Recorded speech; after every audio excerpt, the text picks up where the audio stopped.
A Maharatna Central Public Sector enterprise founded in 1974 traces its roots back to the late 19th century when the Standard Oil Company began marketing operations in India. Ushering in the country's petroleum era, HPCL and its predecessors have shared India's energy landscape, delivering not just products but happiness to millions across the nation. From our ever-expanding state-of-the-art refineries to thousands of retail outlets, LPG distributorships and EV charging stations, HPCL fuels India's progress. Our vast and robust infrastructure powers the nation's energy needs and, more importantly, fosters a lasting sense of belonging, because at HPCL, we don't just provide energy, we connect lives and work together with a sense of belongingness. What is the spirit of belongingness? It is a shared spirit. It's about being accepted for who you are. It's about showing up and letting yourself be seen for who you are.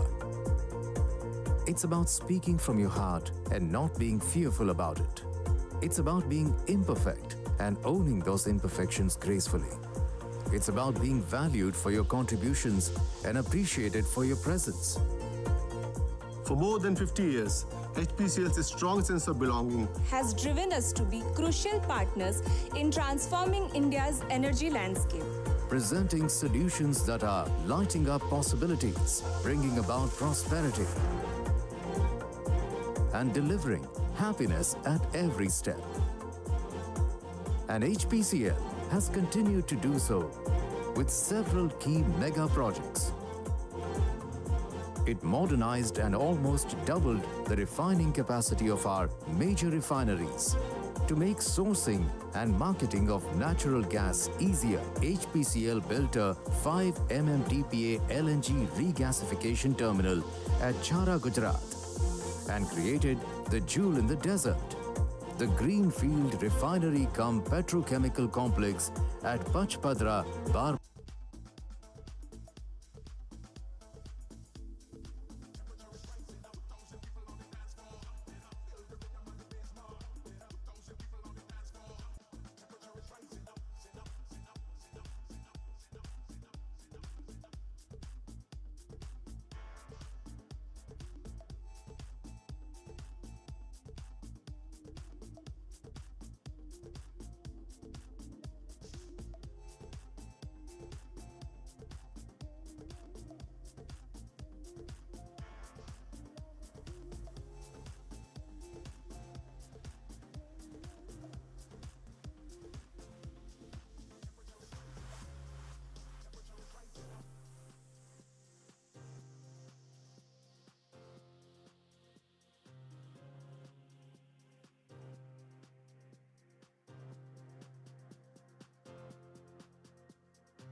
Ladies and gentlemen, distinguished guests, esteemed jury members, and our 48 exceptional teams from 41 different colleges in India. Welcome to History in the Making. Some power the nation with energy, some power it with ideas. At Hindustan Petroleum Corporation Limited, we do both. As a Maharatna, we don't just refine and market fuel, we fuel possibilities. And today, we take that spirit a step further. I am Rhythm Patel, and with me is Shakil Rizwan Karim. On behalf of HPCL, it is our absolute honor to welcome you all to the first ever edition of HP Power Lab, where bold ideas take center stage, where innovation meets impact, and where future isn't just imagined, it's engineered. Today, we stand at the culmination of a journey that began as a spark, one that has now ignited some of the brightest minds of the country. What started as a challenge to push boundaries has evolved into a platform where bold ideas, disruptive solutions, and transformative energy innovations comes to life. Before we begin, let's take a moment to ensure a smooth and safe experience for all. At HPCL, Safety is a top priority. Please note, there are 2 exits on your left. Should any emergency Jan Dhan revolutionized financial inclusion on an unprecedented scale. This is development redefined, a true democratization of opportunity. We went from made in India, a hope, to made in India, a hallmark of quality. Once the world raced ahead and India played catch up. Today, India is setting the pace. The question is no longer, can India do it? The question is, how is India doing it so fast? In this remarkable journey, HPCL plays a pivotal role as a key contributor to our nation's transformation. HPCL, a Maharatna enterprise with illustrious legacy, is much more than an energy provider. Consider this transformation. In 2000, HPCL's retail network spanned to 6,300 outlets. Today, it shines through over 22,953 outlets, reaching every corner of the nation. Its LPG customer base has soared from 1.4 crores in 2000 to an impressive 9.65 crores today, an evolution that redefines possibility. Financially, HPCL's journey is equally aspiring. Its profit after tax leaped from 1,088 crores to staggering 16,015 crores in 23-24, a testament for its unwavering commitment to excellence. HPCL is a catalyst of innovation, a nurturer of talent, and a symbol of excellence that aligns with the nation's quest for a Viksit Bharat. And that is where Power Lab comes in. A developed nation isn't built in boardrooms alone. It's built on ideas that challenges limits, on the minds that push boundaries, on solutions that don't just work today, but shape tomorrow. Welcome to HP Power Lab. Welcome to the future. Just as these words illuminate the vision of HP Power Lab, let us now illuminate the stage quite literally. The lighting of the lamp is more than just a tradition. It's a symbol of knowledge, enlightenment, and a dawn of new possibilities. To officially inaugurate the Grand Conclave, HP Power Lab, we invite our Director Refineries, Mr. S. Burton, Director Human Resources, Mr. K. S. Shetty, Executive Director.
Great initiative needs a guiding force, someone who nurtures ideas, fosters talent, and ensures that dreams don't just remain dreams, but turns into a reality.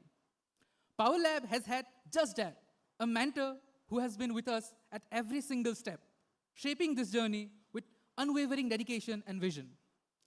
It would be most appropriate that we now invite on stage the very person who has been instrumental in bringing this platform to life, a leader who believes in the power of innovation and the brilliance of young minds.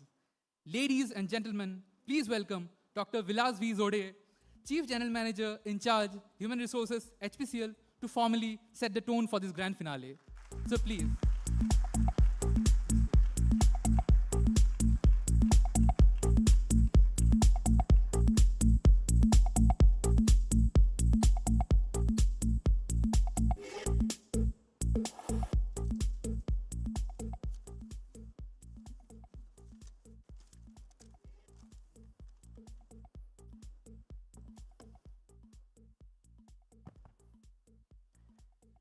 afternoon. Respected Director Refineries, Director HR, and special and distinguished guest, Shri Vikram Tandon sir, CHRO Adani, Shri Siddiqui sir, ex-CHRO Maruti, Shri Dwarkanath ji, ex-GSK Chairman sir, and Ankit Agrawal, CEO and founder of Unstop, jury members, participating young students. They are all from 48 teams from 41 colleges. I'm very happy to say all young minds who are here, who are present here in the grand finale. And all my colleagues, very good afternoon to all of you once again. I feel very thrilled and excited to welcome this gathering of young people, which is full of energy and ignited minds with innovative ideas about Viksit Bharat. I am overjoyed with the kind of participation in this very first edition of HP Power Lab, which is conceived to play a role in shaping the future of energy and innovation. Looking at the young crowd and their innovative ideas, there is absolutely no doubt in my mind that India has a very, very bright future. Now, Lab, HP Power Lab Ideas for Viksit Bharat is a premier innovation challenge launched by Hindustan Petroleum in collaboration with Unstop to foster groundbreaking solution in the energy sector. HP Power Lab, in the HP Power Lab, power represents both HPCL's dominance in the energy sector and the potential of young minds. And lab signifies the space for experimentation, innovation, and learning. Power Lab is more than a competition. It is a launchpad for groundbreaking ideas that could redefine the future of energy in India. You can imagine the scale of this event, very first event of HP Power Lab being conducted. I would just like to share a few figures. The competition witnessed an overwhelming response with 129,288 individuals and 99,360 teams registering to participate. And clearing round one, that is quiz round, the competitions of 4,127 individuals and 2,102 teams made it to round two. Out of these, 1,735 individuals and 739 teams actively participated. 929 submissions were seen in round two. By round three, which is detailed submission, the most refined and promising ideas emerged with 481 individuals and 180 teams making it to this stage. Eventually, 443 individuals and 167 teams successfully submitted their detailed proposal, out of which 151 individuals and 48 teams made it to semifinals. And additionally, a competition generated a remarkable attention on the social media, achieving 6.7 million plus impressions on the microsites and engaging 7,000 plus organizations across the various domains. So one can imagine the kind of enthusiastic participation, and I know it would have been really very difficult for the jury members to evaluate at every stage to select the best of the entries. This incredible participation reflects the enthusiasm, innovation, and competitive spirit of all involved. The diversity of ideas and talents showcased in this competition highlights the bright future of India in energy sector. I sincerely appreciate hard work by each of the participants and teams and would urge you to view this as an experience, as a stepping stone. As we say that winning is not important, but the participation is. Winners will take home trophies, but all others will take home invaluable learning experience and connections which you would have made during this one day or prior to this. The competition is not just about winning, but also about learning, as I said, learning, collaboration, and real-world problem solving in the energy sector. I would like to encourage each one of you to actively participate, engage, and think beyond the conventional, always in your life, in each and every sector, whether it is a professional sector, whether it is a personal life. I once again welcome you all and would like to congratulate all the teams and individuals for having reached here at this stage and hope you carry a good experience and memories out of this event. All the best to all of you. Thank you very much. Thank you very much.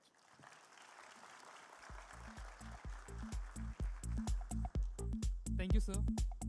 Just as energy transforms into motion, your leadership transforms ideas into impact. Every great endeavor has a story, one of ambition, challenges, and triumphs. Let's take a moment to look back at this incredible journey, how it began, the milestones we have crossed, and the promising future ahead.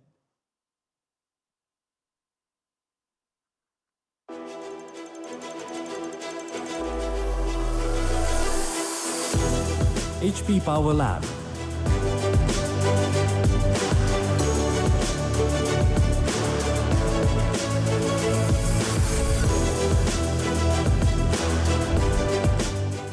Under Viksit Bharat, India is accelerating towards a self-reliant and sustainable future.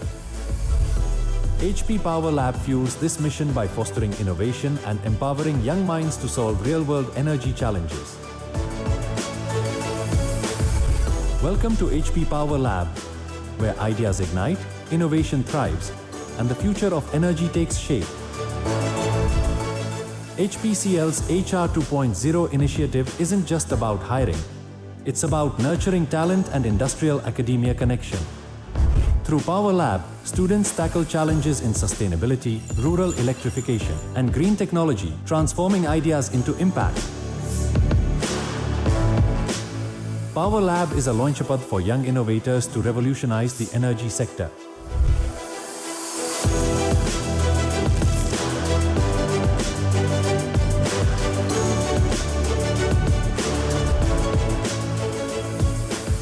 The journey began with a quiz testing knowledge, creativity, and problem solving.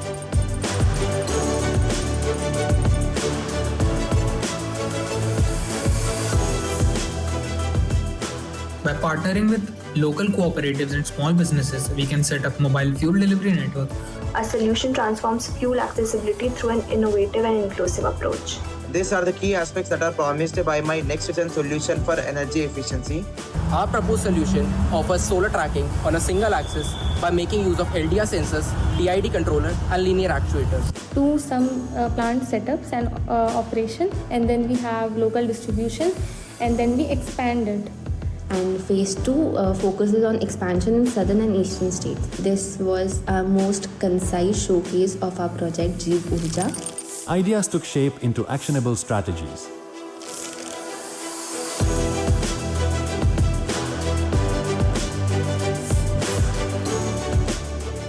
Participants fine-tuned their proposals.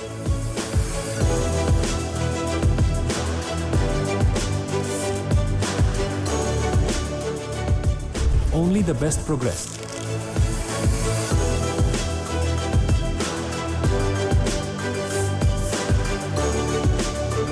The brightest minds emerged as finalists across 5 tracks.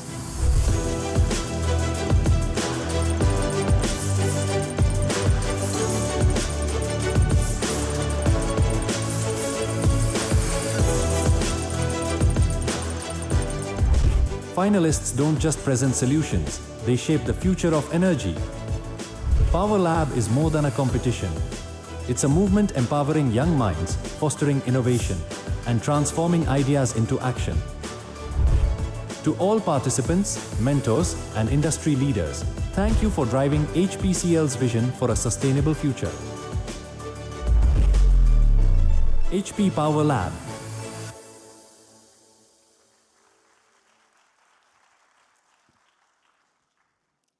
And that, ladies and gentlemen, is the journey that has brought us here today. A testament of perseverance, creativity, and relentless pursuit of excellence. Now comes the moment we have all been waiting for. We have seen ideas that spark change, solutions that challenge convention, and teams that have truly set a bar. But only a select few will advance to grand finale, where innovation meets execution. But before that, I would like to extend a thank you and acknowledgement to all our jury members of semi-finale for their invaluable time and contribution. Request you to please give a round of applause as I call their names. Mr. Kapil Dhruv, Executive Director, LPG. Mr. S.H. Mehdi, Executive Director, Human Resources Compensation Management. Mr. C.H. Srinivas, Executive Director, Lubes. Mr. P.S. Murthy, Executive Director, HAC Corporate. Mr. Vipul Kumar Maheshwari, Executive Director, R&D. Mr. Sunil B. Sanas, Chief General Manager, Human Resources Marketing. Mr. C.B.T. Matthew, Chief General Manager, CSNP. Mr. Kushal Kumar Banerjee, Chief General Manager, Business Development.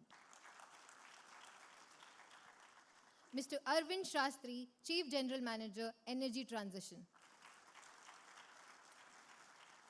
Mr. Mohit Dhawan, CEO, HPRG. Ms. Sapna Shrikant, Chief General Manager, Capability Building. Mr. Sanjay Mathur, Chief General Manager, CSR and PRCC. Mr. S.N. Soman, Chief General Manager, Operations. And finally, Mr. Ashish Keshavlal Patel, Chief General Manager, Information System. Now, to announce the teams that have earned their place in the finale, I invite the leader whose vision, guidance, and leadership made HP Power Lab a reality. I invite Mr. Asit Kuntia, Head Talent Acquisition, to come on the stage. With a keen eye for potential and a passion for fostering brilliance, it is only fitting that he takes the stage to reveal the names of those who have made to the final round. As each name is called, I urge the teams to take a note. The order in which your name will be announced will be the order of your presentations in the grand finale. Also, please stand at your places when your name is called. Sir, the stage is yours.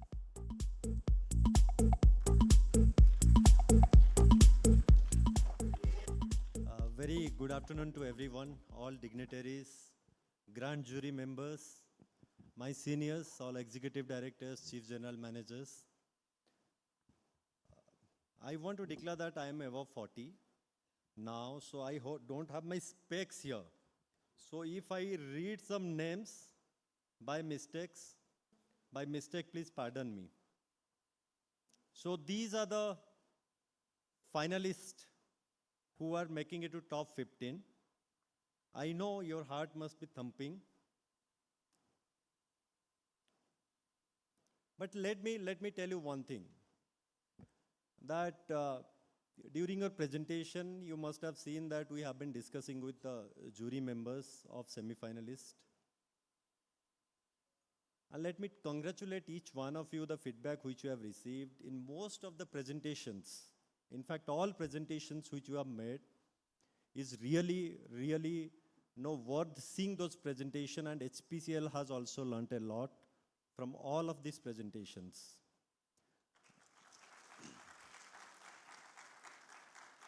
Since this entire competition, HP Power Lab, it was open to all students, undergrad students as well as postgraduate students. So there are some students who are even first year, second year of engineering, and you have given a tough challenge to the masters and postgraduate students as well. So all the presentations are, for me, all are worth it. Therefore, you have been called and to Pune to present your submission to the jury members of semi-finalists. Nevertheless, let me not waste any more time and reveal the names. So the theme, technological innovation, I want that a big round of applause. Don't feel jealous, okay? Don't feel envy, but you have to clap for your friends. So the first team, technological innovations, the team is Doom and Gloom. IIT Madras. Navket Jha, Anand Pandey and Aryan Gaikwad, many congratulations to make it to the final. And you are a proud finalist. Thank you. The second team from track Technological Innovation. Any guesses? No guesses because you have not seen those presentations. So team IIPE, it is IIP Visakhapatnam. Shri Shailesh and Kritagya, congratulations to make it to the final. Thank you. Finalists 3 from Technological Innovation Institute, team is spellbound.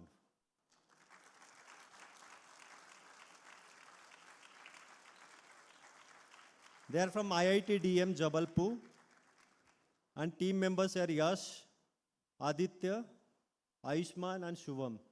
Congratulations.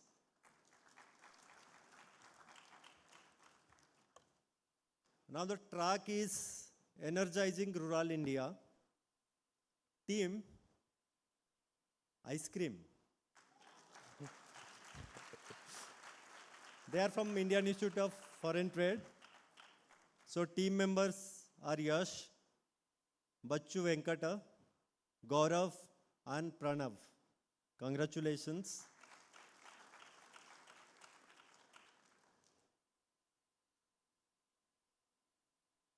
The finalist 5 from Energizing Rural India is team Nexus Navigators. And it is from the same institute, right? This is your institute. So SIBM Pune, Anuva, Anik, Arpita and Yashdeep. Congratulations. Now team 6. In the same track, it's power nappers. Where are power nappers? I thought that you were taking a nap. Power nap somewhere. Team Utkarsh, Shivam, Shuri and Wasim. Congratulations. Now it is the next track, green energy, steam, Team Ascendants from XIMB Bhubaneswar. So I don't need to read the names because they are already displaying the screen. Many congratulations. Now team 8, it's a green energy. So team is SA22U10990. I don't know what this name is. Just to you try to confuse jury members by naming such a team name. Anyway, congratulations. We would like to see you in a final round. Thank you. 9 number finalist. Team is green energy. Team is again P45275. It's Irma, Gujarat. Many congratulations. Give a thunderous round of applause. Thank you. Thank you. Now team 10, it's sustainability track. Again, team Nexus from XIMB Bhubaneswar again. Congratulations. Team 11, who has made it to the finals. Team sustainability, it is JBIMS Engines. Congratulations for making it to the final. Now it's track sustainability again. SPJ IMR, Mumbai, SPJ Institute of Management. Congratulations. Thank you. Now energy equity and inclusions. Team Pankhudi. Congratulations from IIT BHU. Amber, congratulations. Thank you. Team 14, it's again same track, energy equity and inclusion. PGP24 dot Sabyasachi.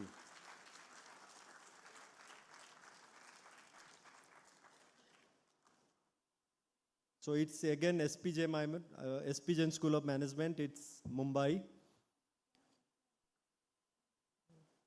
And final team who is making it to the final is Breakthrough Brigade from Daulat Ram College, University of Delhi. So these are the top 15 finalists of first edition of HP Power Lab.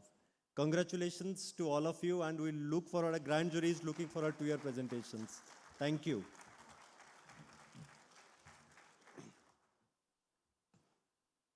Thank you, sir. Request you all to give a big round of applause once again for all the 15 teams selected. To our finalists, a hearty congratulations. This is your moment. You have navigated challenges, pushed boundaries, and earned your place in the grand finale. Today, your ideas take center stage, and the future of energy innovation unfolds between us. A competition of this scale demands more than just evaluation. It requires expertise, wisdom, and an eye for transformative potential. Our esteemed jury today brings a wealth of experience, insights, and industry knowledge, and it is their keen judgment that will guide us in identifying the most impactful solutions. I invite our jury members to please join us on the stage.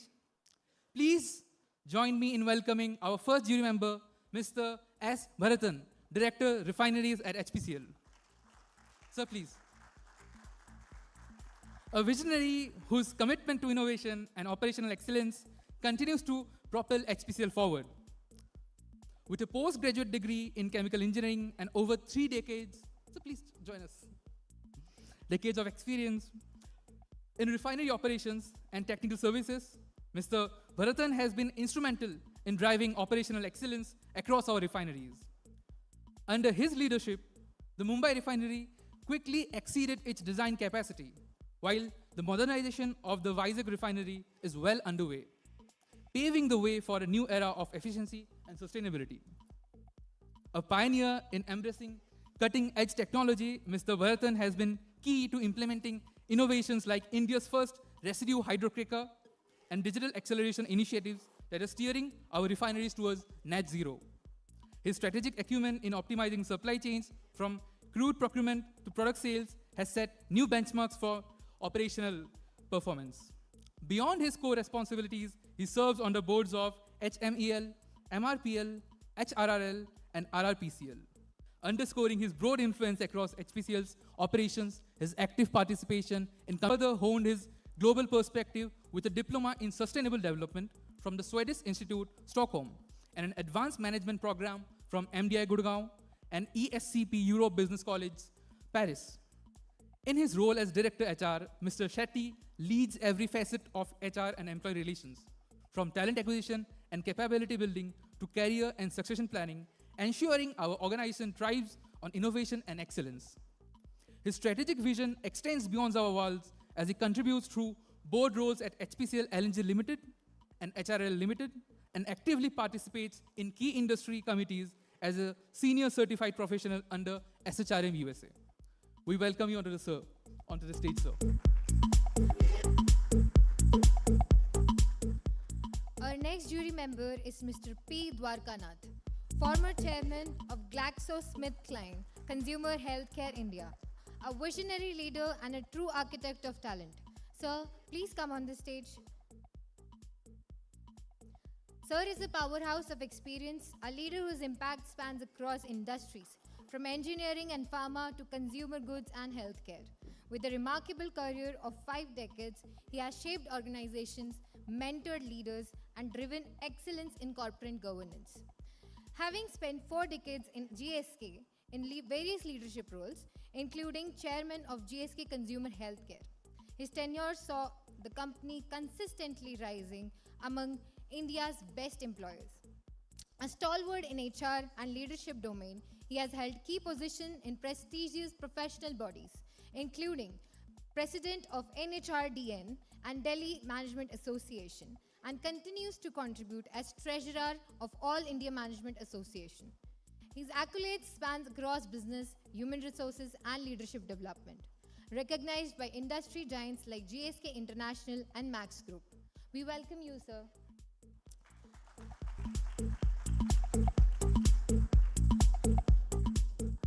Our next jury member is a distinguished leader with over 3 decades of experience in shaping talent, culture, and leadership across industries.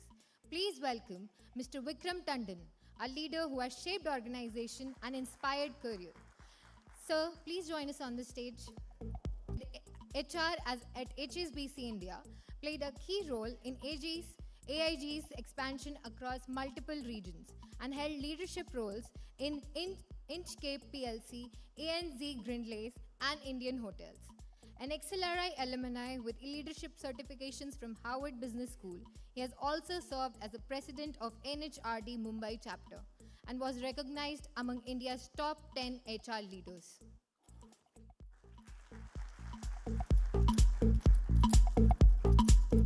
Now please join me in welcoming our next distinguished jury member, Dr. Sakleen Siddiqui. So please join us on the stage. With a career spanning over 44 years, Dr. Siddiqui has been a trailblazer in human resources and business leadership. Starting his transformative journey at Maruti Suzuki in 2003, where he rose to become the Chief Operational Officer, Dr. Siddiqui has redefined best practices and mentored future leaders. His board-level insights earned as a special invitee on the Maruti Suzuki board since 2006 and as a part-time director for Suzuki Motorcycles until 2023. It speaks volumes of his influence. At top organizations like Escorts, DCM, and New Holland Tractors, Dr. Siddiqui has led industry-wide initiatives, serving as chairman of the AIMA HR Committee, former chairman of CII Not HR and IR, and holding key roles in national leadership forums. Dr. Siddiqui now channels his expertise into HR and business consulting, continuing to inspire the next generation. Let's extend a warm welcome to Dr. Sakleen Siddiqui, a visionary who shapes the future of HR in India. Sir, we welcome you. Our next jury member is a game changer in talent hiring, like quite literally, because HPCL Power Lab was brought to life on Unstop, the platform he built. Let's give a big round of applause to Mr. Ankit Agarwal. So please join us on the stage. As the founder and CEO of Unstop, Ankit Agarwal has revolutionized the way students and freshers connect with opportunities, creating a thriving community of 21 million plus Gen Zs. His journey spans consulting roles at Sapient and Deloitte, a deep commitment to education through Teach for India, and a passion for empowering talent. Under his leadership, Unstop has won accolades like Best Workforce Enablement Startup by Entrepreneur India and Dun & Bradstreet's Startup 50 Trailblazer Award. A Forbes 100 Great People Manager, BW Disrupt 40 Under 40 honoree, and TEDx speaker, Mr. Ankit continues to shape the future of hiring with his vision and innovation. Sir, we welcome you on the stage.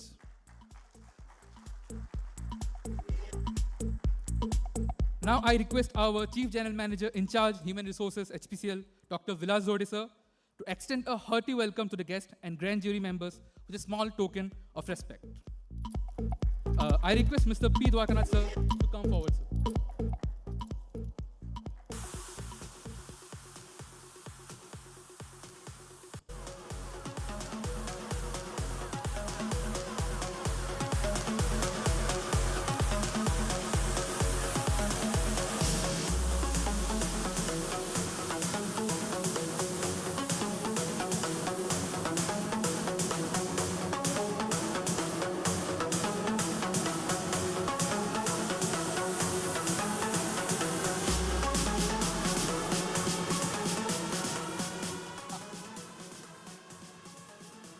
I request Dr. Sakleen Siddiqui, sir, please come forward.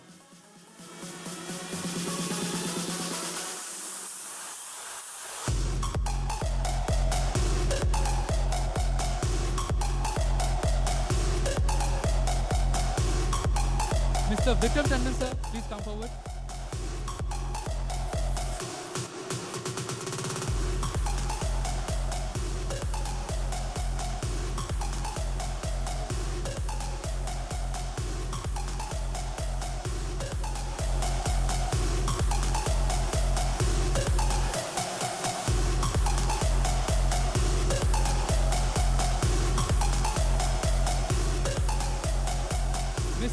Agarwal sir, please come forward.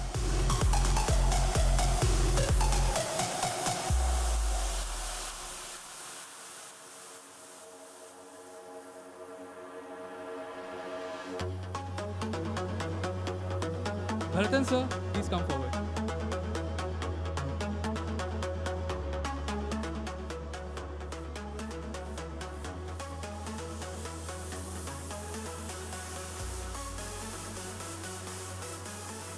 Bharatan sir, please come forward.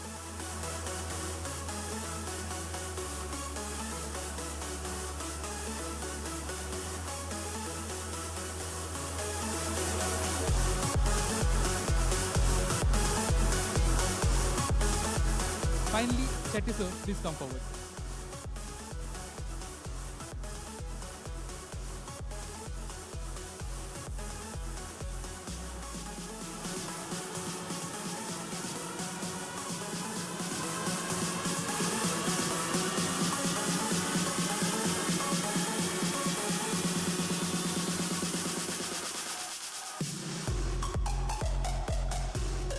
Thank you to all our distinguished jury for being here with us today. Your insights and expertise will undoubtedly make this grand finale an enriching experience for all. You may all take your seats, sir. Sir, in the audience. Thank you, sir.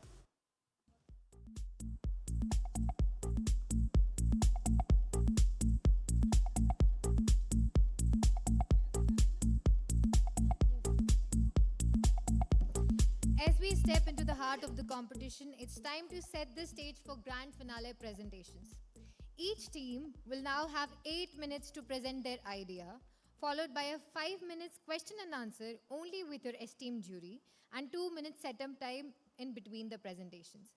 To ensure a free, fair and smooth flow, we request all the teams to adhere to the time limit. Exceeding it will result in a penalty. Keep your presentations crisp, impactful, and within the given time frame. This is your moment. Bring forward your best and let innovation take the spotlight. But do remember that before you leave the auditorium tonight, don't forget to visit our lubes, retail, LPG, Mumbai refineries, and HPMDI stalls outside. Explore career opportunities, engage with interactive stall representing different SBUs of HPCL, and connect with our team to discover the innovative spirit that fuels our success. Now let's get started. Now I call upon Team 1. Every great idea starts with a spark, and this team is ready to ignite the stage with theirs. Let's give it up for Team 1, Doom and Gloom from IIT Madras.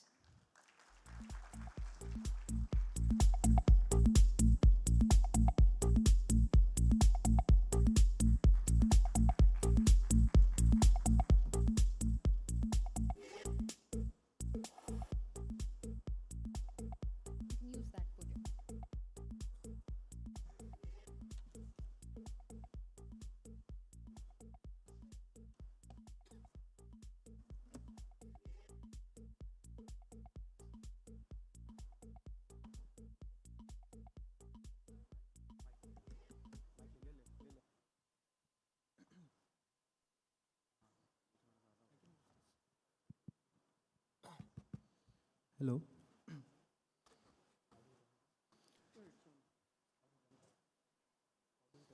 I was so unprepared that I didn't even have my tie on. I just took it.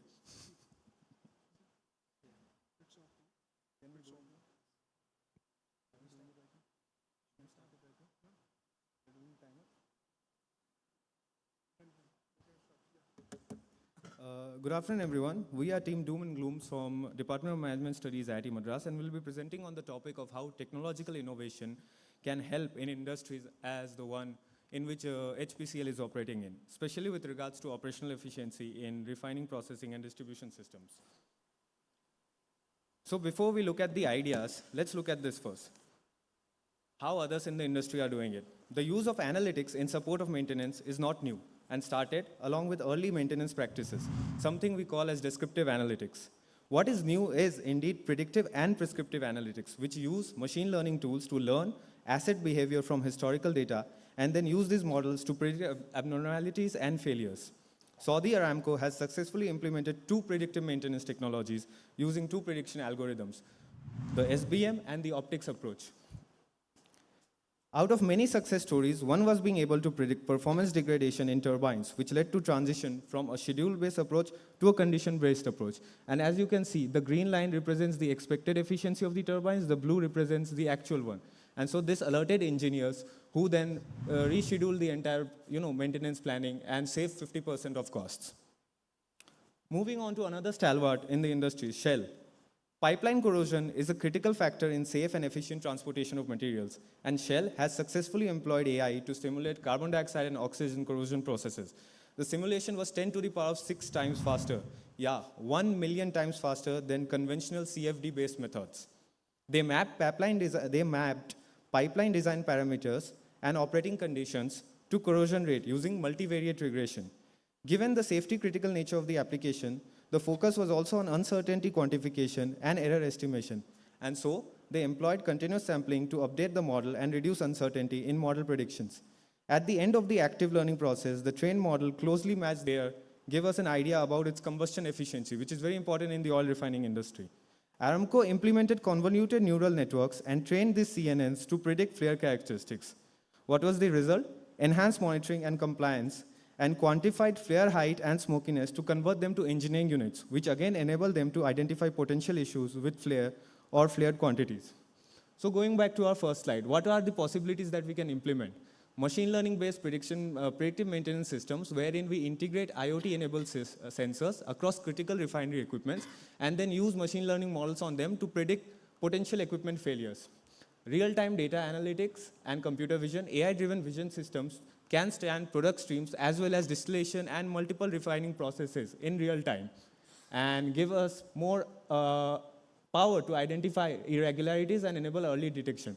And finally, digital twin technology, not in the sense of Aspen modeling, but actually a statistical-based approach wherein we build models of refining units to simulate process scenarios and optimize them according to operations management principles.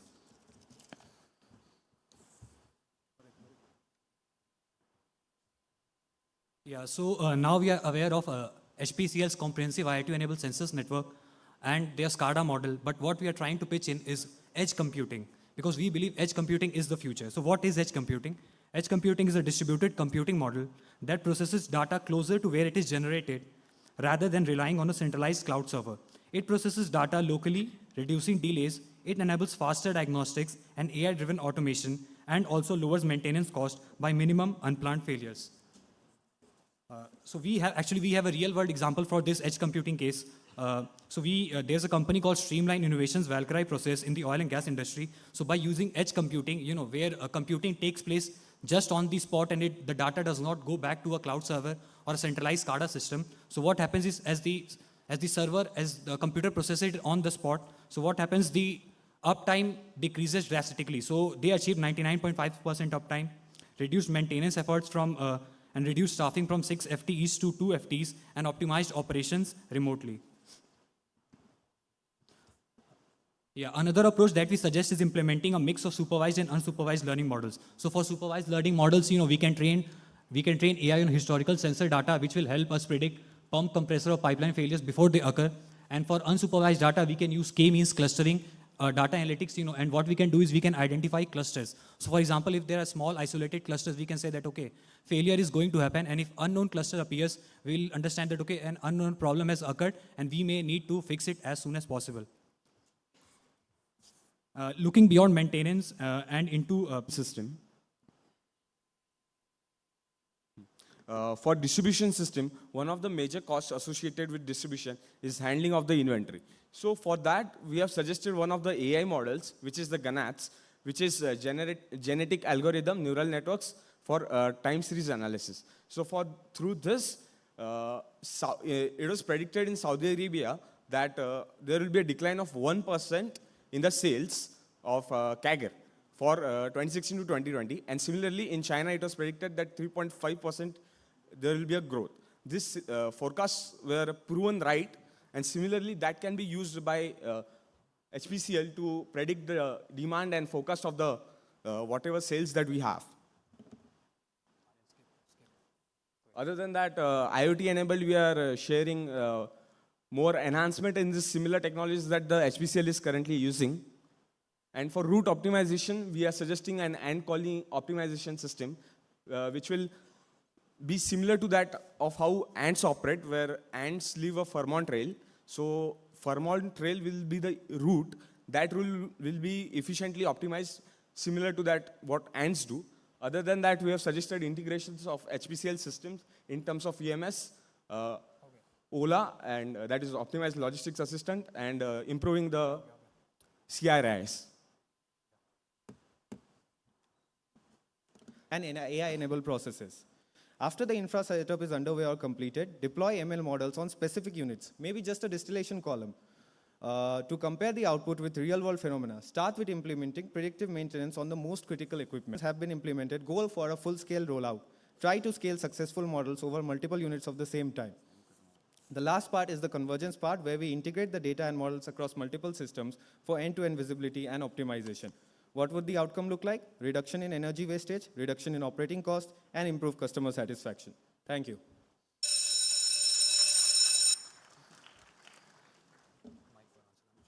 Okay.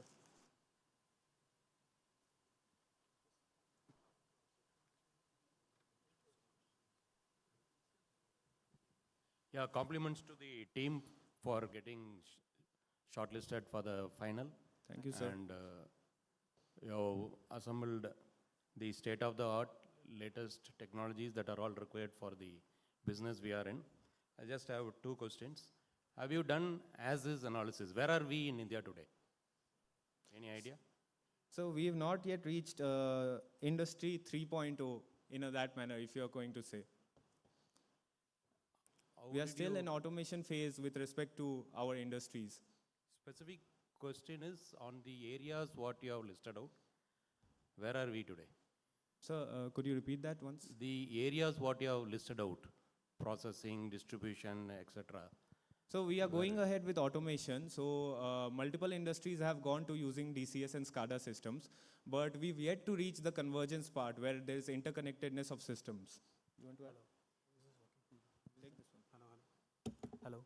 Yeah, so also regarding the edge computing part, so we try to find literature for edge computing, but edge computing is not as prevalent in India. So we have IoT-based sensors in India, we have SCADA and the human-machine interface, but for edge computing, there is scope and there is work that can be done in India. We cited example for companies, but they are outside. So in India, we can go down that part of edge computing and we can maybe improve it further in that aspect. Okay, right, good. The second question is, you have listed out probably one per area what you have taken. Do you have a bucket list of several ideas and you have shortlisted, or you have just given some, whatever you came across? Main ideas. So while doing my part, so there is the ARIMA or other than that essays. So a lot of things we have seen while conducting that research. We analyzed whatever algorithm we fit was beneficial for us, and accordingly we chose.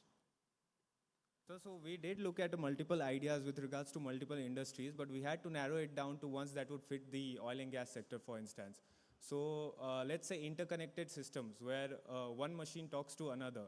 We had that. It is being implemented in some places where if you have a fault in the production line downstream, it automatically gets sent upstream to the other line, and the production is transmitted from there for further on to different lines. So, but we couldn't apply it in this sense. There were multiple ideas, but the ones we fit our HPCL's refining and distribution systems, we looked at it more.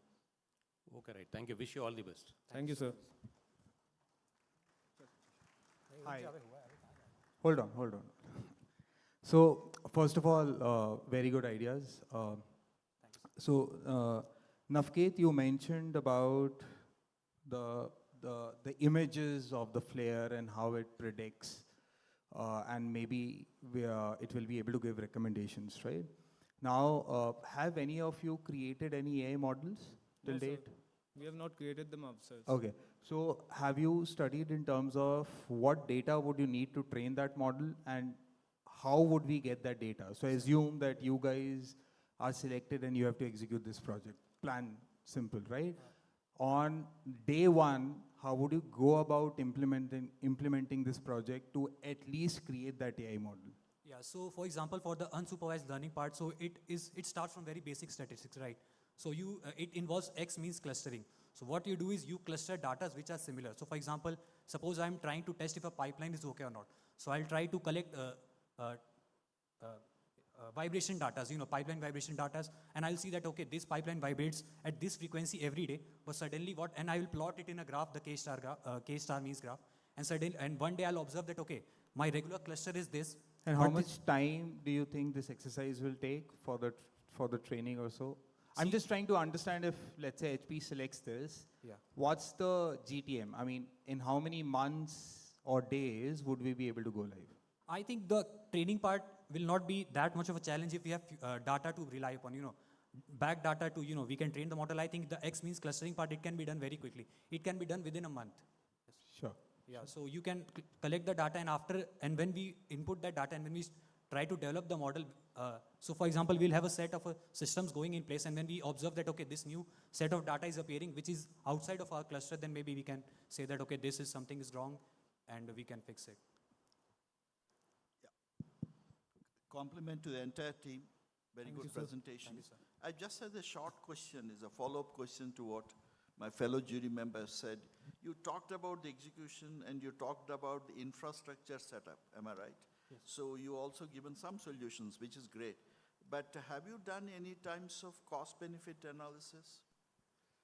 So we did some preliminary cost analysis, but like it's currently an unproven area, so we didn't have data to go by.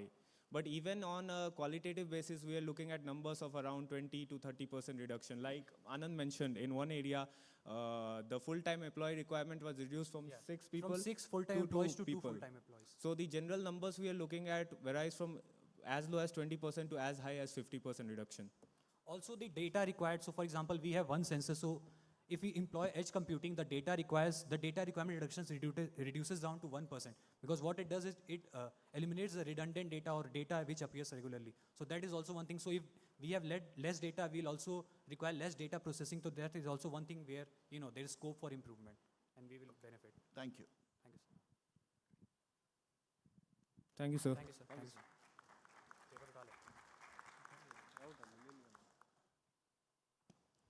What a fantastic start of the finale. Thank you, team, for the compelling presentation. Next up, we have Team 2, Team IIPE from IIPE Andhra Pradesh. The best solutions don't just solve problems, they push boundaries. Let's welcome this team, a team that believes in breaking the mold. I request Team 3 to be ready.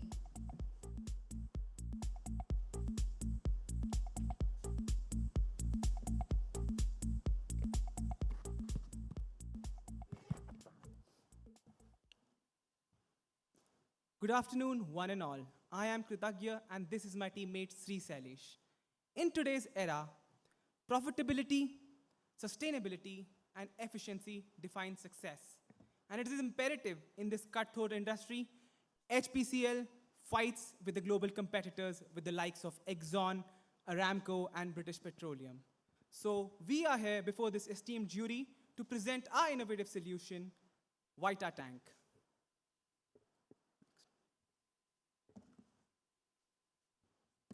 So, what does Vita Tank do? Is it a system which provides about 250% return on investment? Or is it something that gives you a break-even period of just 28 months? Well, that's not all. What we are actually to offer, enhanced quality of fuel, predicative resource optimization, and efficiency. The most important aspect, efficiency. We have shown downtime reduction by 35% and highest level of monitoring possible through our systems.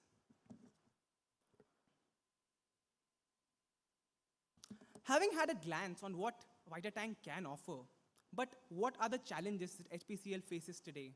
First and foremost, the supply chain vulnerabilities. Since the time of COVID, sustainability of supply chains is a big issue. It is hampered again and again, and until you're able to manage it properly, it is going to cost you in crores. So, first and foremost target for anybody in oil and natural gas industry has to be supply chain management. Secondly, project execution and technological adaptation.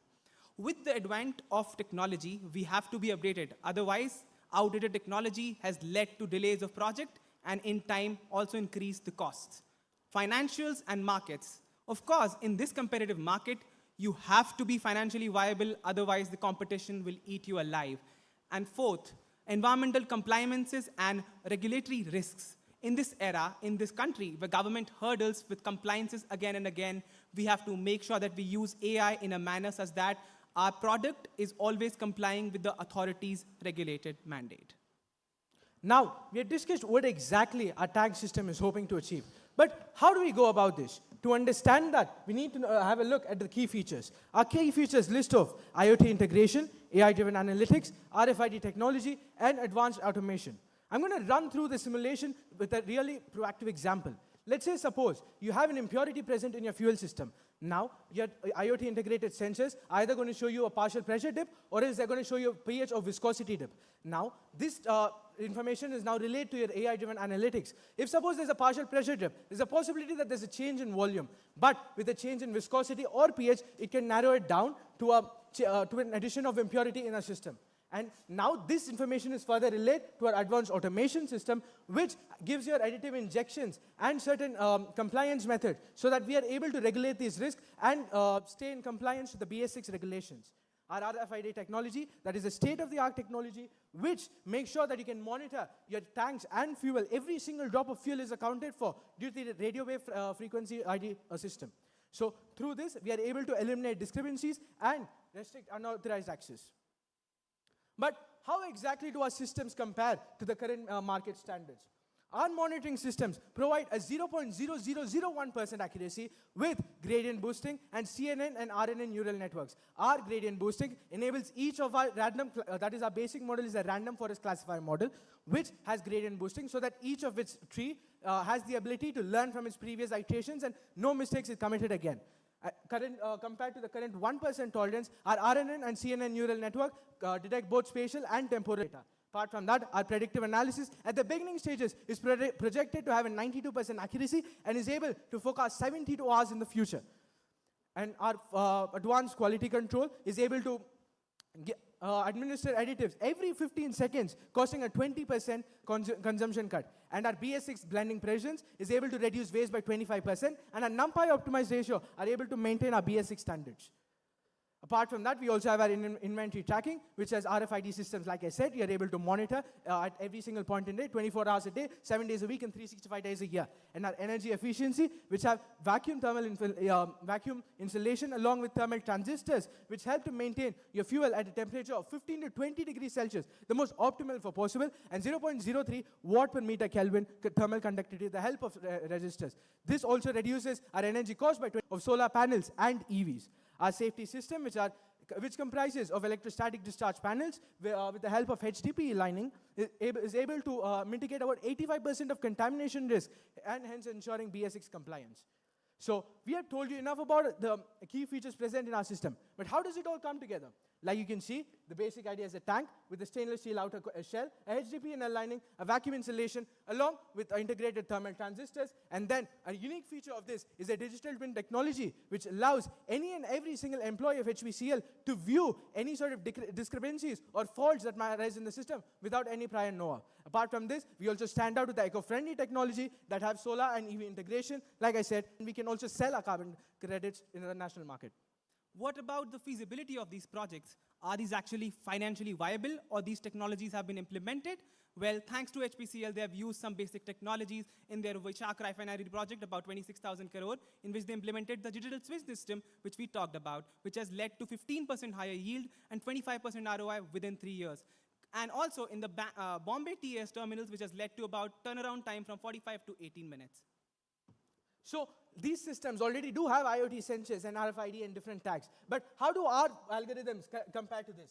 Our algorithms make sure that is the current CSS and OPC are custom APIs, and hence they're very process intensive and they're very capital intensive. But ours uses MQTT libraries, which are a very wide implemented API, and you can find it anywhere on the internet. Apart from this, we also have real-time statistical process and Kalman filtering. So all these things make sure that a system can cut costs by using already existing APIs. And we also have a unique mechanical stress prediction algorithm where the stress between fluids is predicted, and we are able to identify these faults, and we're able to fix them, like I said, 72 hours prior to these can actually occur. And about the most important thing, the financials. The budget breakdown of about 275 crores, wherein the IoT sensors will cost somewhere around 75. With the GST imposed being in our favor, Made in India projects will get a 15% rebate. The testing equipments, SCADA, renewables, and the contingency and staff training to make our staff better and more efficient. Our implementation roadmap. How do we exactly go about implementing this idea? It's just 4 simple phase implementation. First, we have a research and design, which is about 6 months, and then develop your prototype. This is going to set you back about 145 crores. And then you have your pilot development, where you test at key terminals such as the Vizag and Bombay, and then this is going to set you back about 175 crores. The phase 3 is nothing but a full-scale rollout. If these first 2 phases are performed in a very efficient manner, we are able to cut costs by about 90 crores. And finally, we have our monitoring and optimization, where we are able to make sure our machine learning algorithms are in place, they're able to process data, and they're able to identify our faults in a most effective manner. With 4 licensing, consulting, and or data monetization and sustainability certifications, we can achieve ROI within 28 months as projected. And the financial predictions will show these yearly saves every year once it is implemented. Thank you. So,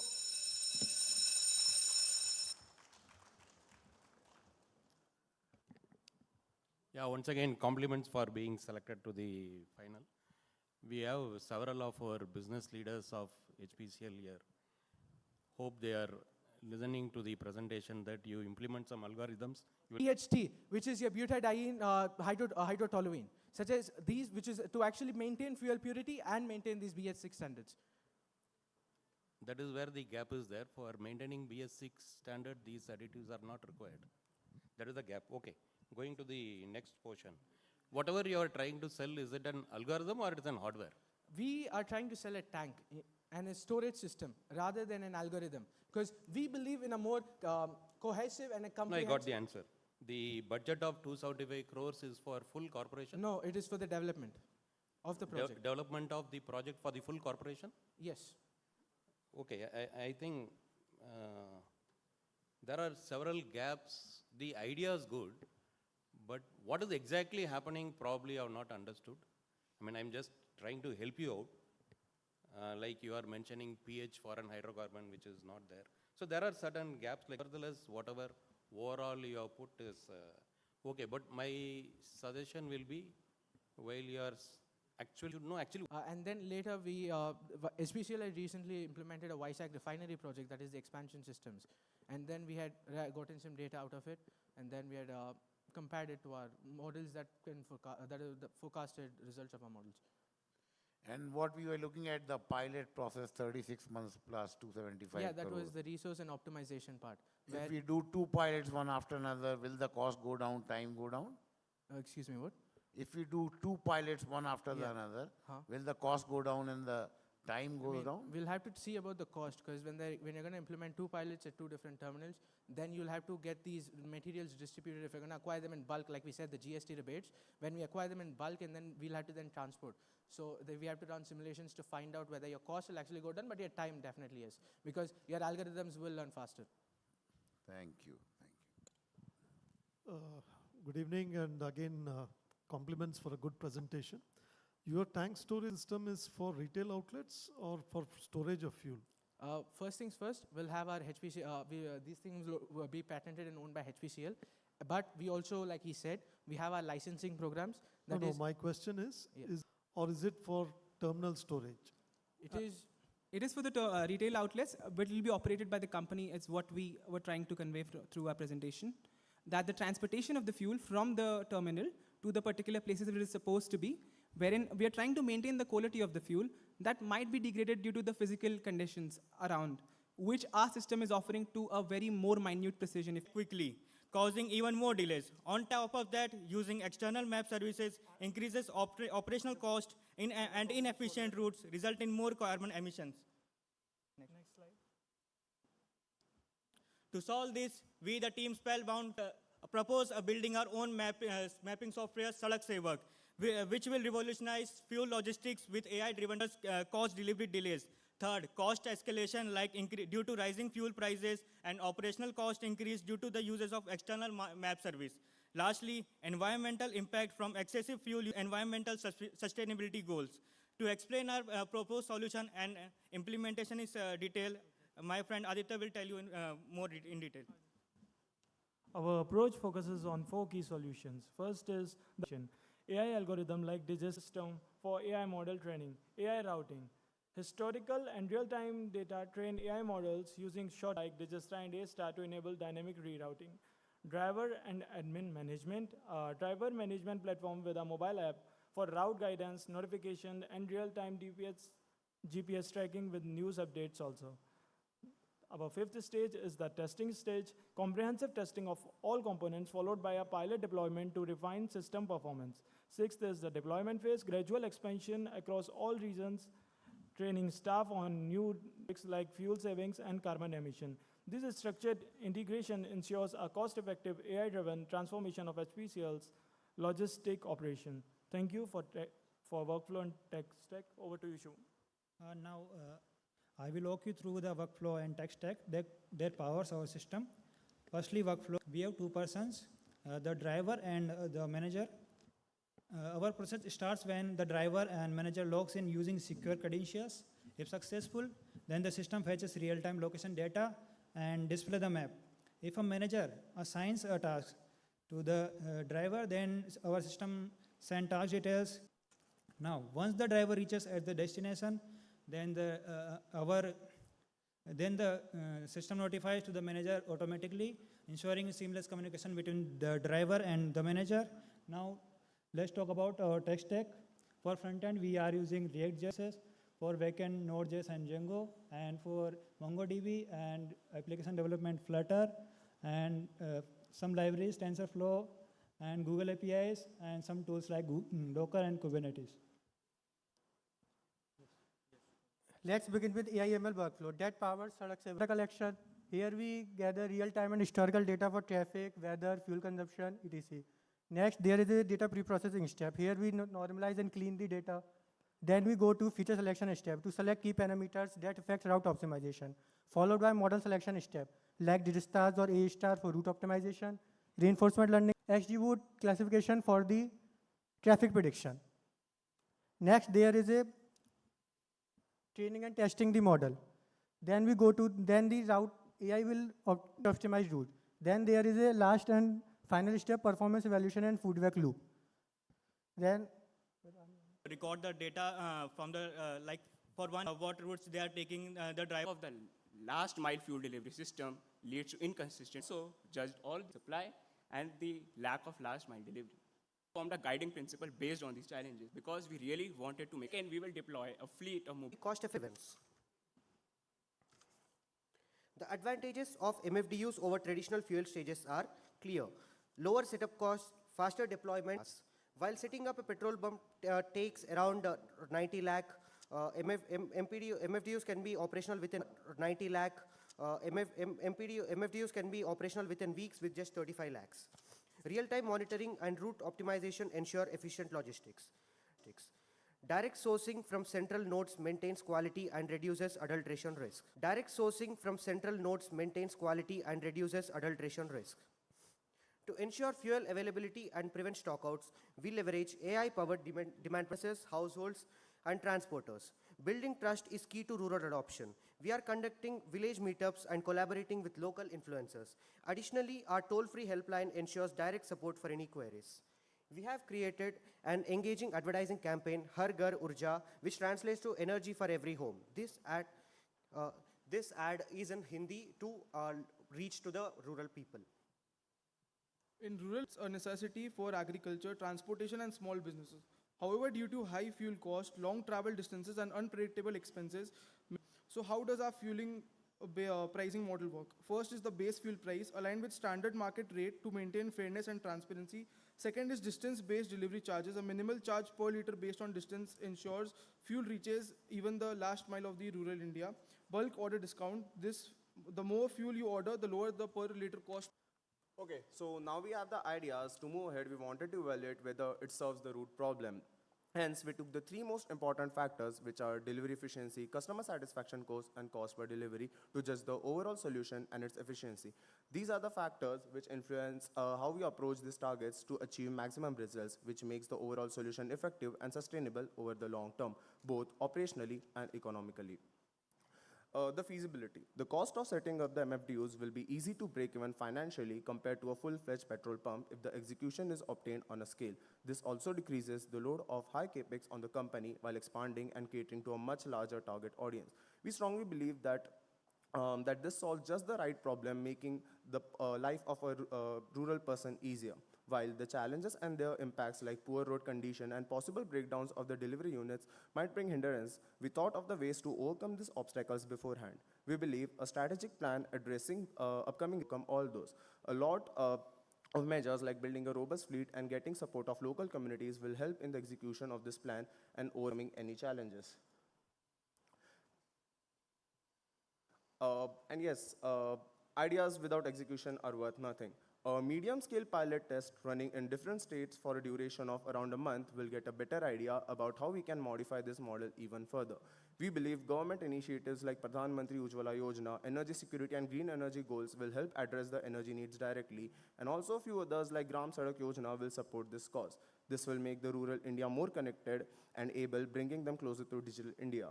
We thought of this roadmap which focuses on building an efficient, scalable and goal-driven model. It ensures strategic village selection, reliable partnership and local employment.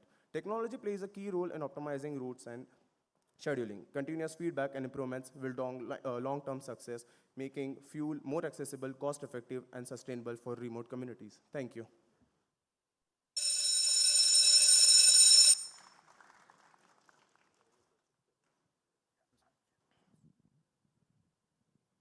We compliment you for reaching the finals and thank you for your presentation.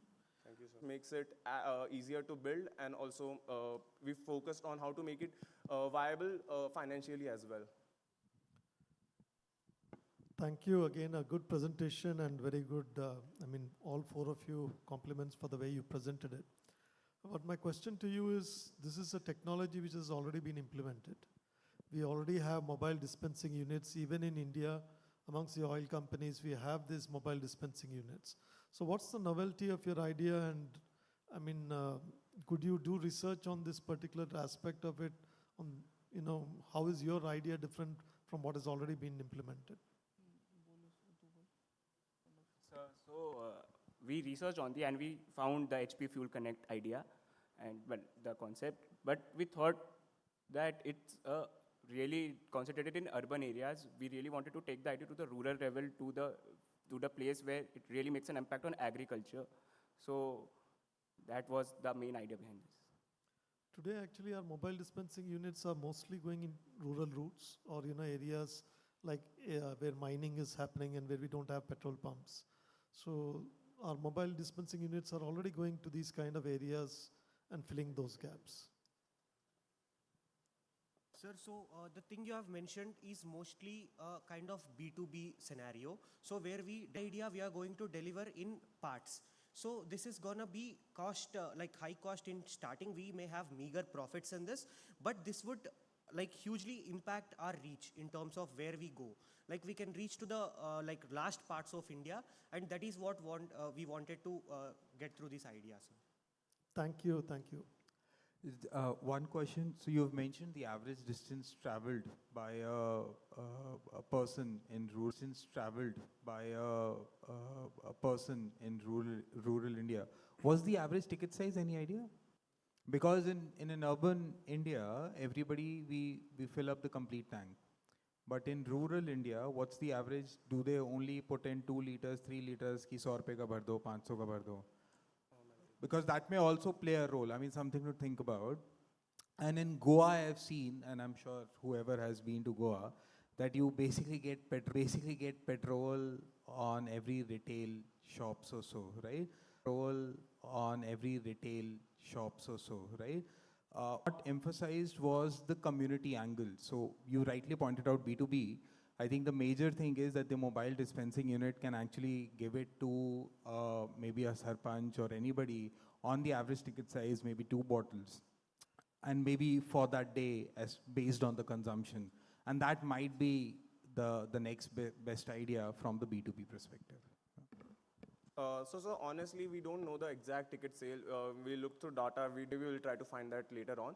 But to address the need, it's not just vehicles. It's different agriculture equipments. They also need fuel to run, and everything needs different, let's say, volume of fuel. So and also what we came out with is that if someone in village wants to refuel his bike, who just needs it to go from his home to his farm, he'll make fill the tank completely.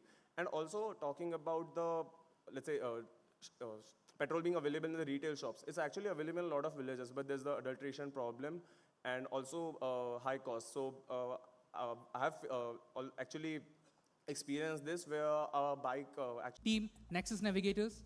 Team 6, Power Nappers, please be ready. All the best, Team 5. Ready? All the best, Team 5.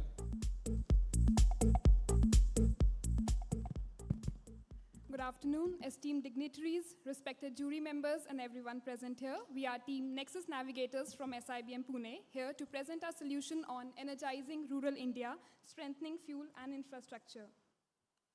So let's start with executive summary, what all we'll be covering throughout the presentation. We'll start with primary and secondary research, followed by the approach that we have used to address the challenges. Next, we'll discuss in detail our three major solutions, which are strategically located fuel retail outlets, mobile fuel delivery with subscription-based models, and partnerships with agri-tech firms. Next, we'll discuss risk and challenges associated with these solutions, stakeholder management, and overall financials. So for primary and secondary research, we interviewed 4 respondents from Susgaon and nearby areas to understand what key challenges they face. And one of them is to travel long distances to access fuel. For secondary research, we see that more than 50% of MSMEs lie in rural regions, but due to inaccessibility to fuel, it causes a hindrance to them. Moreover, 80% of rural people are engaged in agricultural activities, and unavailability to fuel causes a problem for them. So this is the approach that we have followed, top-down approach. First, we start with identifying target states based on certain criteria such as population density, agriculture density. Next, we identify high-priority villages and rural clusters in these particular states. And finally, we decide whether it is feasible to set up retail fuel outlet or provide mobile fuel delivery at that particular... To the rural areas that are in need of it. In the future, we need to look more into PPP and collaborating with the government to ensure that, and last mile connectivity still remain an issue. These can, and the safety will also be an issue. So for this, we can look more into PESO and collaborating with government bodies so that the ease of regulation can be done and safety standards can be maintained. Yeah, thank you, Wasim. So as you've seen, there's a lot of assets which has been deployed, the mobile vans and the mini stations. So in order to the ecosystem to work effectively, so at the back end, it has to be run some kind of a technology. So here we have an AI-based solution for that. So first is it's going to be a normal app where you can pre-order your fuel. It can be used for both B2B and the mini stations. And the next one would be for the HP managers, where you can, so it solves it gives you 3 solutions where it helps you to know about the current capacity of the fuel stations under your region. And the second thing would be route optimization for pickups, and if there is a sudden surge in demand, there's a new order which has been placed, the app will give you a new route solution. And the third thing would be demand estimation based on, heat maps, and also as the seasonality changes, the demand also changes. So you get to know a better overview of it. And so this is the ecosystem that we are proposing. So first would be the oil depot. The next would be the dark stores, which fuels the mobile vans and the mini station. So how it starts is the mobile vans will be fuel, and based on the previous day's demand or the current demand, it will be supplying fuel to the end customers as well as to the mini station. So as the fuel get reduced in the mini station, notification will be sent to the end user, and they can place new orders for the mini stations. And the next thing would be, so in the existing supply chain, as the fuel gets supplied to the main fuel stations, the data gets updated to the back-end AI models, and from the delivery vans and the fuel stations, the data will be updated. So in the mini stations, we have IoT-based devices, which gives you periodically updates after every fuel transaction. So that gives you what are the existing fuel levels in each of the mini stations. And these mini stations are basically kind of your, so sir was explaining about the retail outlets where in Goa, all these stations will sell the petrol, but it can be adulterated. So what we have mini station is like, it will be very HP-based systems. So the last thing would be collaboration with the local bodies, which enable security and as well as daily operations. Thanks, Surya. I will take up from here. So once we have designed the ecosystem, then the next hurdle was to decide for the pilot of a state, which state we should actually tap into. So we have considered various factors which you can see on your screen: population density, average distance from villages and all. And we came to finalize Karnataka. Karnataka, which has a 62% rural population, which are dependent on agriculture. About 70% of the rural population in Karnataka are dependent on agriculture, which contributes only to 15% GDP in India. There's a lot of potential that we need to explore. So now moving ahead, let's look at how we are planning to deploy it. So we are planning to deploy it in 3 phases. Phase 1, also known as pilot phase, we are planning to deploy in 10% of the current villages in Karnataka with 500 mini stations, 10 dark stores, and 100 mobile vans, which will help us to actually validate our proof of concept that the solution that we are trying to build is actually, we can actually scale it and it is profitable or not. Then in phase 2, we are planning to expand it to the other further villages and deploy it in 3-month plan will be around 3,200. For their businesses.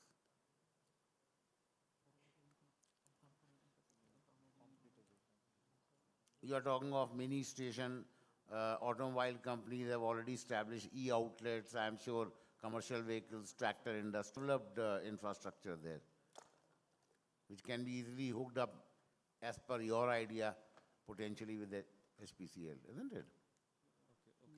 We haven't explored that angle, sir, but thank you so much. I have one short question. You talked about the mini stations and all. While setting up, there are many mini stations have already been set up in last 3 years. But the aspect which, have you considered what were the challenges you face? The pros and cons in terms of challenges you have? While building this, which would be with the governing bodies there. Petrol pump into their locality, it will help them to boost their services for the community. At the same time, it will help them to increase the agricultural services. I hope you would have considered one more aspect, one positive one, the using of alternate fuel in the urban areas may shift some of them to focus more on the rural. So you are talking about, I think you were talking about the biofuel aspect, because the agriculture we would produce biofuel. No, I'm saying urban areas more involving electrical vehicles, CNG and all that. Then there will be opportunity for them to invest more in the rural areas to improve the supply of fuel. So for what we saw high repulsion towards these newer technologies, it's all about the mindset and education, I would say, and also about the infrastructure. While these facilities are can be easily developed near the city, it is much more difficult to develop such near the rural areas. Just one input for you. The highest penetration of EVs in two-wheeler and three-wheeler segment. Do you know, take a guess in which states it is the highest penetration? Karnataka maybe? No. The number 1 state where EV penetration is Uttar Pradesh, and number 2 is Uttar Pradesh, and number 2 is Bihar. So it's quite technology, on the contrary, disrupt. Thank you. All the best. Thank you so much. Thank you so much, sir. Exceptional effort and great insights, team. Next, can we have Team Ascendants from XIMB Bhubaneswar? Team 8, be ready.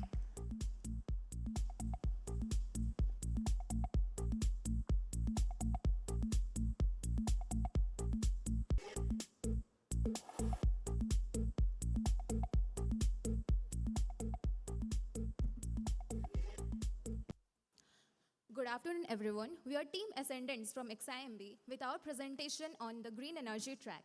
So let's get started. We know that India is facing many challenges for identifying ideal locations, implementing an efficient financial feasibility. So these graphs that the demand to include selecting optimal state and district. For that, we developed a comprehensive framework which in primary service with the USP of the high load reactor. It requires 1/3 the size of the traditional CSTR and consumes 2 to 3 times generated methane gases, then enters the activated carbon scrubber. And VPSA system with 99% of hydrogen sulfide and up to of feedstock, and the current market situations and an insufficient supply chain pose hindrance to these kind of situations, as having reduced import bills and your economy. So usually that the plant can run for 3 to 4 months, but post that having abundant feedstock is an issue, and these plants need continuous supply.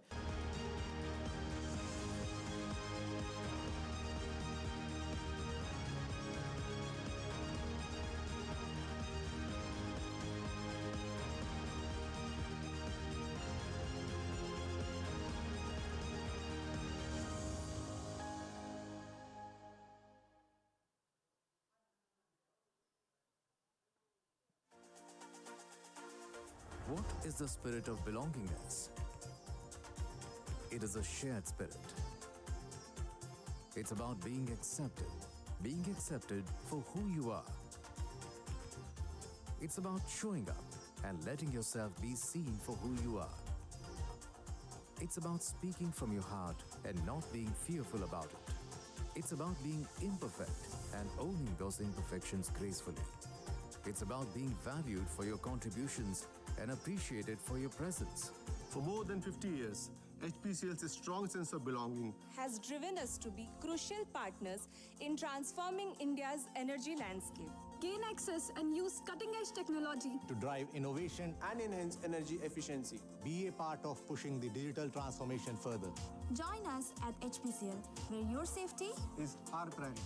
Become part of an ideal environment of open communication, embrace diversity, and be part of an inclusive community at HPCL. Collaborate with the industry expert and unleash your potential. Explore opportunities for horizontal growth in various functions and verticals. Gain access to hundreds of on-ground and e-learning resources and mentorship programs.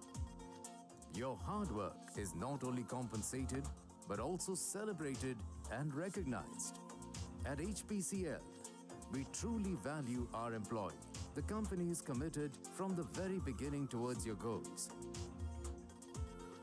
At HPCL, we foster a workplace culture deeply rooted in care, hope, and belongingness for its employees.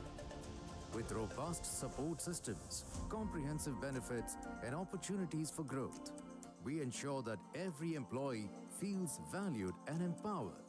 A plethora of engagement, sports, recreational and health activities are conducted for employees and their families. Participate in various team-building activities. Showcase your talent at HP Got Talent, Rubaru Storytelling, and more. Become a part of multiple clubs and competitions and engage at regional, zonal, and national level. HPCL focuses on physical health and sports with an annual sports program, as well as participation in PSPB. And equal focus is there on mental and spiritual health. Counseling services are given to support employees facing personal or professional challenges. Financial seminars are held. Engage in outbound activities with families to strengthen ties. So if you seek an organization which understands your aspirations and commits to them, then join us. The energy that has moved HPCL's legacy will be passed on to you. And the next 50 years and more start right now, right here with you.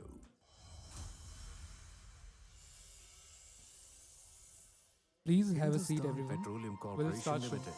Limited, HPCL, a Maharatna Central Public Sector enterprise founded in 1974, traces its roots back to the late 19th century, when the Standard Oil Company began marketing operations in India. Ushering in the country's petroleum era, HPCL and its predecessors have shared India's energy landscape, delivering not just products, but happiness to millions across the nation. From our ever-expanding state-of-the-art refineries to thousands of retail outlets, LPG distributorships, and EV charging stations, HPCL fuels India's progress. Our vast and robust infrastructure powers the nation's energy needs and, more importantly, fosters a lasting sense of belonging, because at HPCL, we don't just provide energy, we connect lives and work together with a sense of belongingness. What is the spirit of belongingness? It is a shared spirit. It's about being accepted for who you are.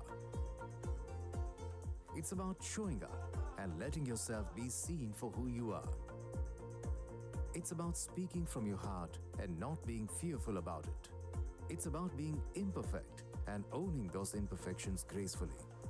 It's about being valued for your contributions and appreciated for your presence. For more than 50 years, HPCL's strong sense of belonging has driven us to be crucial partners in transforming India's energy landscape.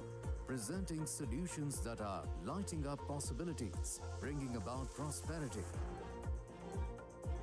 and delivering happiness at every step.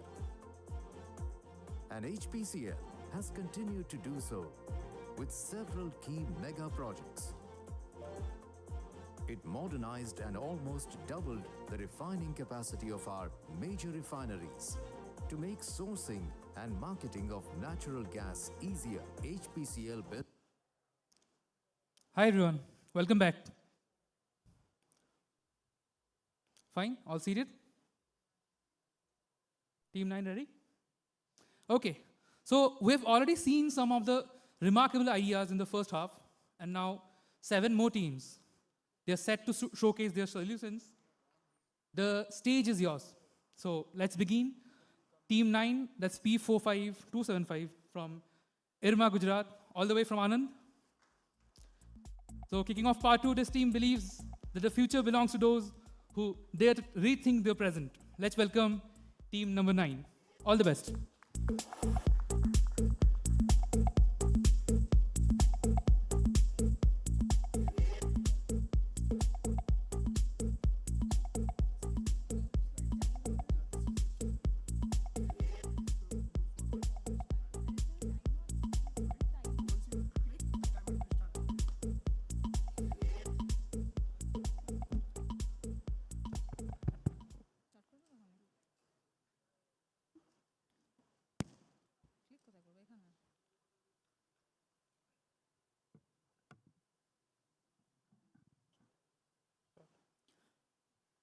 What if I told you that right now, as we speak, thousands of tons of fresh fruits and vegetables are being thrown away? Not because people do not need them, but because farmers do not have a proper storage facility to store them. This is the staggering reality of food wastage in India. Good evening, everyone. Today we are here to present our business model on solar-powered cold storage as a strategic entry point for HPCL in the green energy landscape. In Sanli, Maharashtra, a region which is known for its fertile soil and abundant harvests, piles of overripe tomatoes and grapes lay discarded by the roadside. This is not an isolated event. India annually experiences a loss of 5 to 13% of fruits and vegetables, and also an additional 3 to 7% of other commodities such as spices and oil seeds due to inadequate storage facilities and also poor logistics, incurring a shocking financial loss of 1,52,000 crore rupees annually. It's not just the economy that suffers. This crisis threatens food security, farmer livelihoods, and supply chain efficiency. But what is truly alarming is that this crisis is not due to a lack of infrastructure. India has a total of 8,653 cold storage units with a total capacity of 394.17 lakh metric tons. Yet, only 60% of this capacity is effectively utilized because these facilities are located in the urban centers which are far away from the rural farmers who need it the most. Yet, amidst this crisis, there lies a tremendous opportunity. The cold storage market in India is booming, expected to grow from $30 billion in 2025 to $37 billion by 2030, with a 9.2 year-on-year growth rate.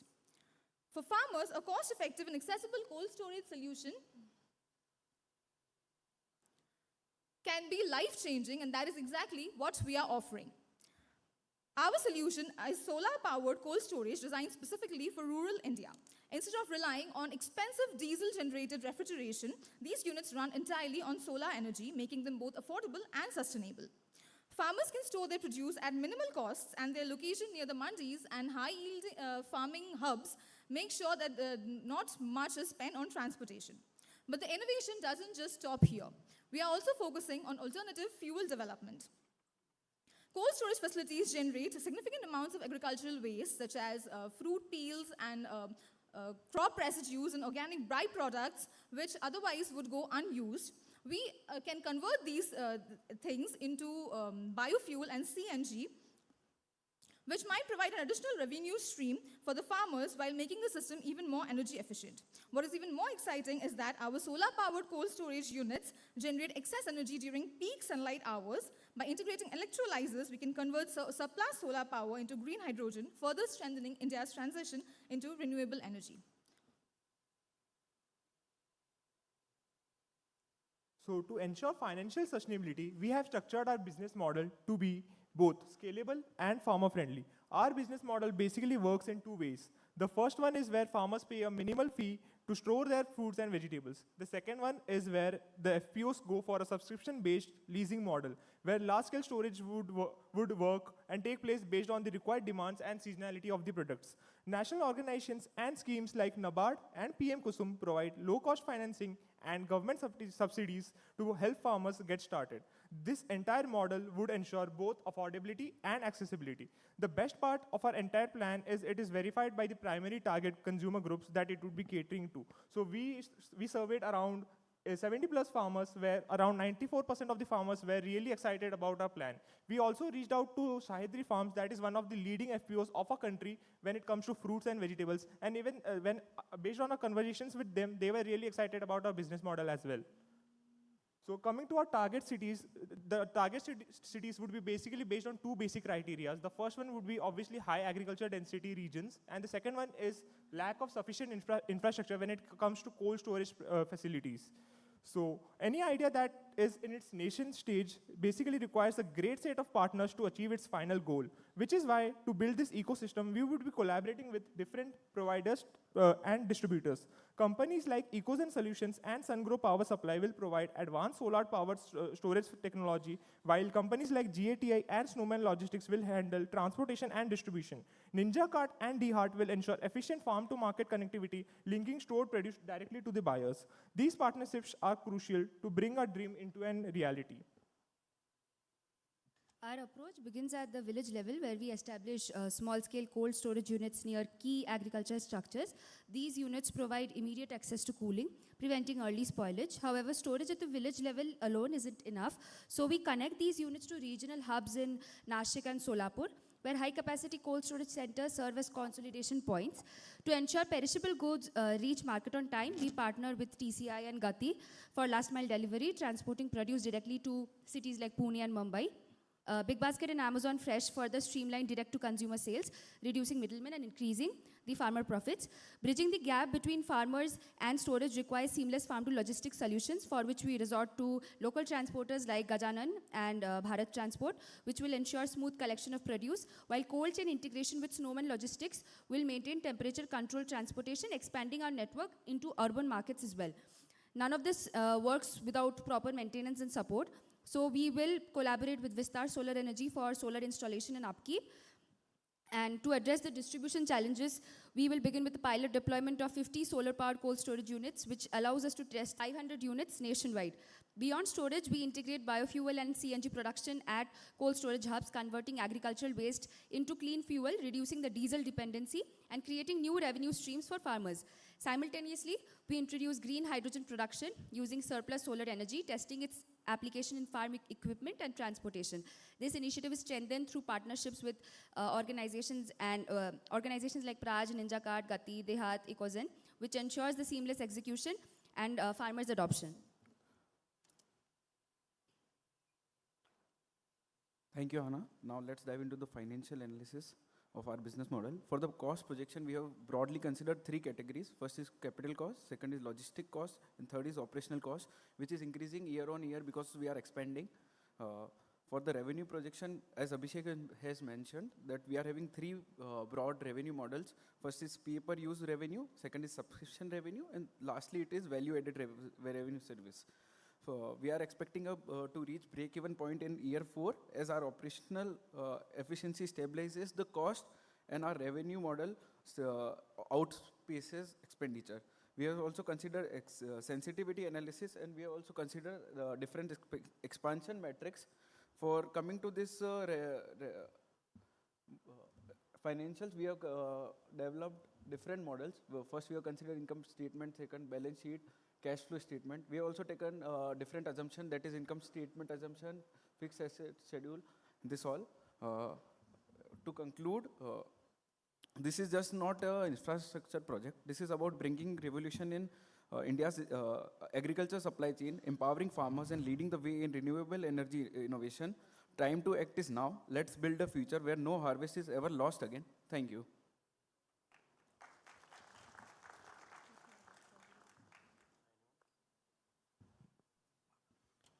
Yeah, once again, congratulations to your team for coming to the finals.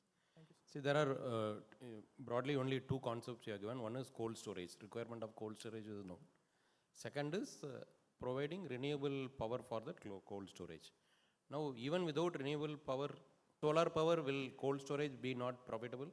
Sir, obviously it would be profitable, but we had to come up with a novel idea. So we had basically three things in our mind when we came up with this idea. The first one being, obviously there are cold storage existing in our country, but given the stature that HPCL currently holds in India, the tapping into rural segment would be really easier when it comes to HPCL, when it tries to expand into the rural segment. Secondly, when it comes to just being purely novel idea, we also try to develop what's completely new for our idea. That is, we would use fruit and vegetables residue and crop residue to come up with biofuel. They are all known. Already a couple of presentations back, we found CBGs, it's not that easy to actually install and produce. So they are all not proven economic models. So coming back to your core point is, you should differentiate. Cold storage is required, known. How solar power is going to help that? That is what you will have to differentiate. Now, have you done a life cycle analysis of all the solutions, what you have proposed? Life cycle analysis. Sir, so the biofuel that would be produced would be used in our model as well. The biofuel would be used in the transport vehicles that would be used for... Life cycle analysis is right from beginning to end, whatever you are telling, how much carbon footprint actually it is. Yes, so we had a roadmap. Positive. We had a roadmap planned as well for that. That you should do to see whether really these are all workable or not.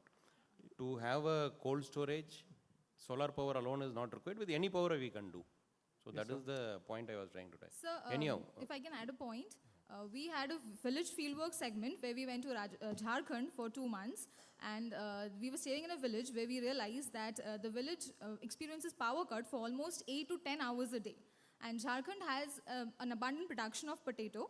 However, the cold storage there are not efficient since due to power cut, it is not functional most of the time in the day, during the majority part of the day. And so when the sun stops, how the power comes? Sorry, sir? When the sun is not shining, how the power comes? Sir, that's an additional benefit because it's not additional benefit. See, you'll have to see why I told life cycle analysis is the moment you go to solar to get round the clock power, energy storage also is required. Yes. With that, the cost goes very high. So you'll have to see full end to end. See, the concept is good, but we'll have to make it happen. For that, the solutions that are provided are not sufficient. You should please understand that. Otherwise, the concept is good. This is the need of the country. We are not disputing that. Thank you. Thank you for your presentation. I have one short question. Financials were presented where you said, if I heard correctly, break even after 4 years. Sir, in the 4th year, yes. 4th year. Don't you think in the current context, 4 years is a long period? Yes, sir. So initially when we are talking about solar plant, the upfront cost is very high, and initially we are expanding as well. So beginning our cost is very high as compared to revenues. So it will take time, but our goal is for long term, not short term.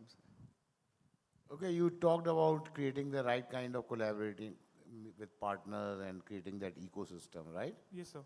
What will be the payout for them to be interested in this kind of a project? Sir, so if they are collaborating with a company of a stature with HPCL, obviously the target consumers their reach would also increase. So they will be making more profits. So obviously that would be the incentive that they would be getting through a partnership with a company like HPCL. So is there a kind of a validation process by which we have calculated no, the sir, payouts? there's no proper validation that we did. Okay.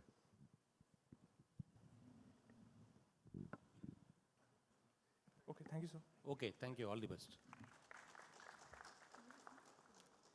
Now that sums out for the second half. Thank you, team number 9. Now let's call up team Nexus from XIM Bhubaneswar. Innovation isn't just about new ideas, it's about making them work. Let's see how team Nexus does it. Team Nexus, onto the...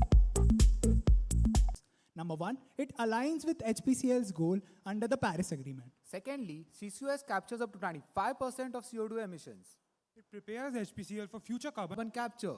We benchmarked various industry leaders and found out that amine-based solvents are very efficient.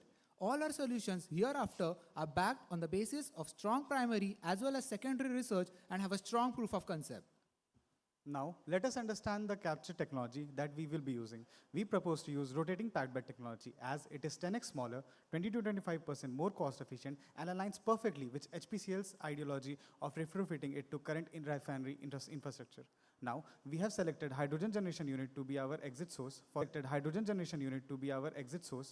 pilot project. That is because it has high concentration of 18 to 22% as well as high partial pressure, which is ideal for our solvent operations. What we bring with us is advancement in this RPB technology. Those are split packaging usage, material packaging innovation, as well as AI-based optimizations of the variables such as solvent flow rate, stripper pressure, as well as rotating RPMs. We also want to emphasize the importance of amine-promoted buffer salts, which is specially designed for RPBs, and we promote using it. As well as, we has envisioned our carbon capture unit to be a sustainability powerhouse using heat recovery integration, recycled water, as well as renewable energy for their steam generator, as well as boilers. Now, we have also identified that innovation doesn't come without risk. So for that, we have studied our pilot projects that has been done globally, listed down the risk and also the potential mitigation. One of the very relevant risks that I would like to share with you right now is a regenerator underperformance that has happened with Rotacap in Canada. It can be easily solved if and as well as temperature to our regenerator, as well as putting a dedicated... Now, where would we utilize all this carbon dioxide captured? By speaking with one of our interviewers, he advised us to incorporate those methodologies that had a technology readiness level of above 7, so that it reduces our upfront investment cost. So, our whole secondary research of utilization is based on this particular advice. Firstly, the most viable option currently present in India is carbon sequestration, wherein captured carbon dioxide is sent to mature oil fields through a series of pipeline networks for enhanced oil recovery. Through our thorough analysis, we have identified the Rava field near the Vishaka refinery as an ideal location for CO2 injection. Secondly, the food and beverages sector also proves to be a promising opportunity for high-quality CO2 as an industrial feedstock, blended as a fuel, and can also create a new revenue stream for HPCL. Last but not the least, one of the most important future... Now you have a roadmap to how to tackle these problems in future. To develop such a comprehensive dashboard, we have recognized a group of technologies which need to be in order. That is IoT with edge computing, cloud-based analytics with machine learning.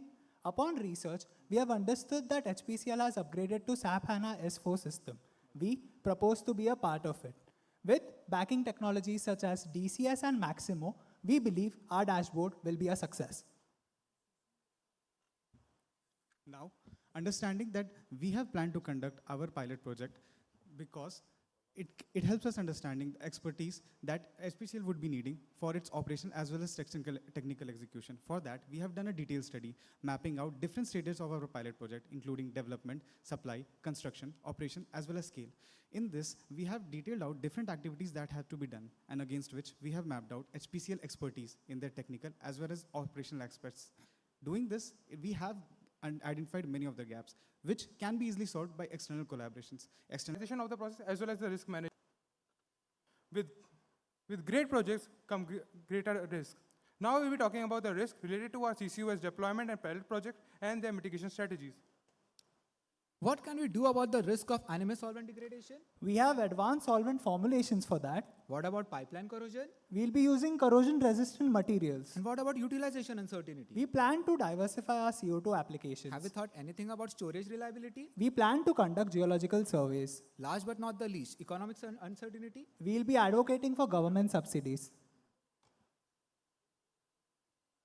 The financials related to our CCUS deployment consist of equipment cost around 37 crores, utilities, engineering support and project management around 32 crores, factories and overheads around 33.47 crores, operational breakdown has a major chunk of electricity around 58%, fuel at 35%, followed by solvent, labor and water. Thank you. That's all from our side, and we are open for Q&A.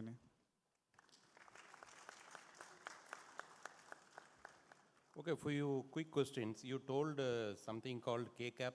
You also talked about high gas. What is the difference between the two? Yes, sir. That's a very nice question. Just let me get there.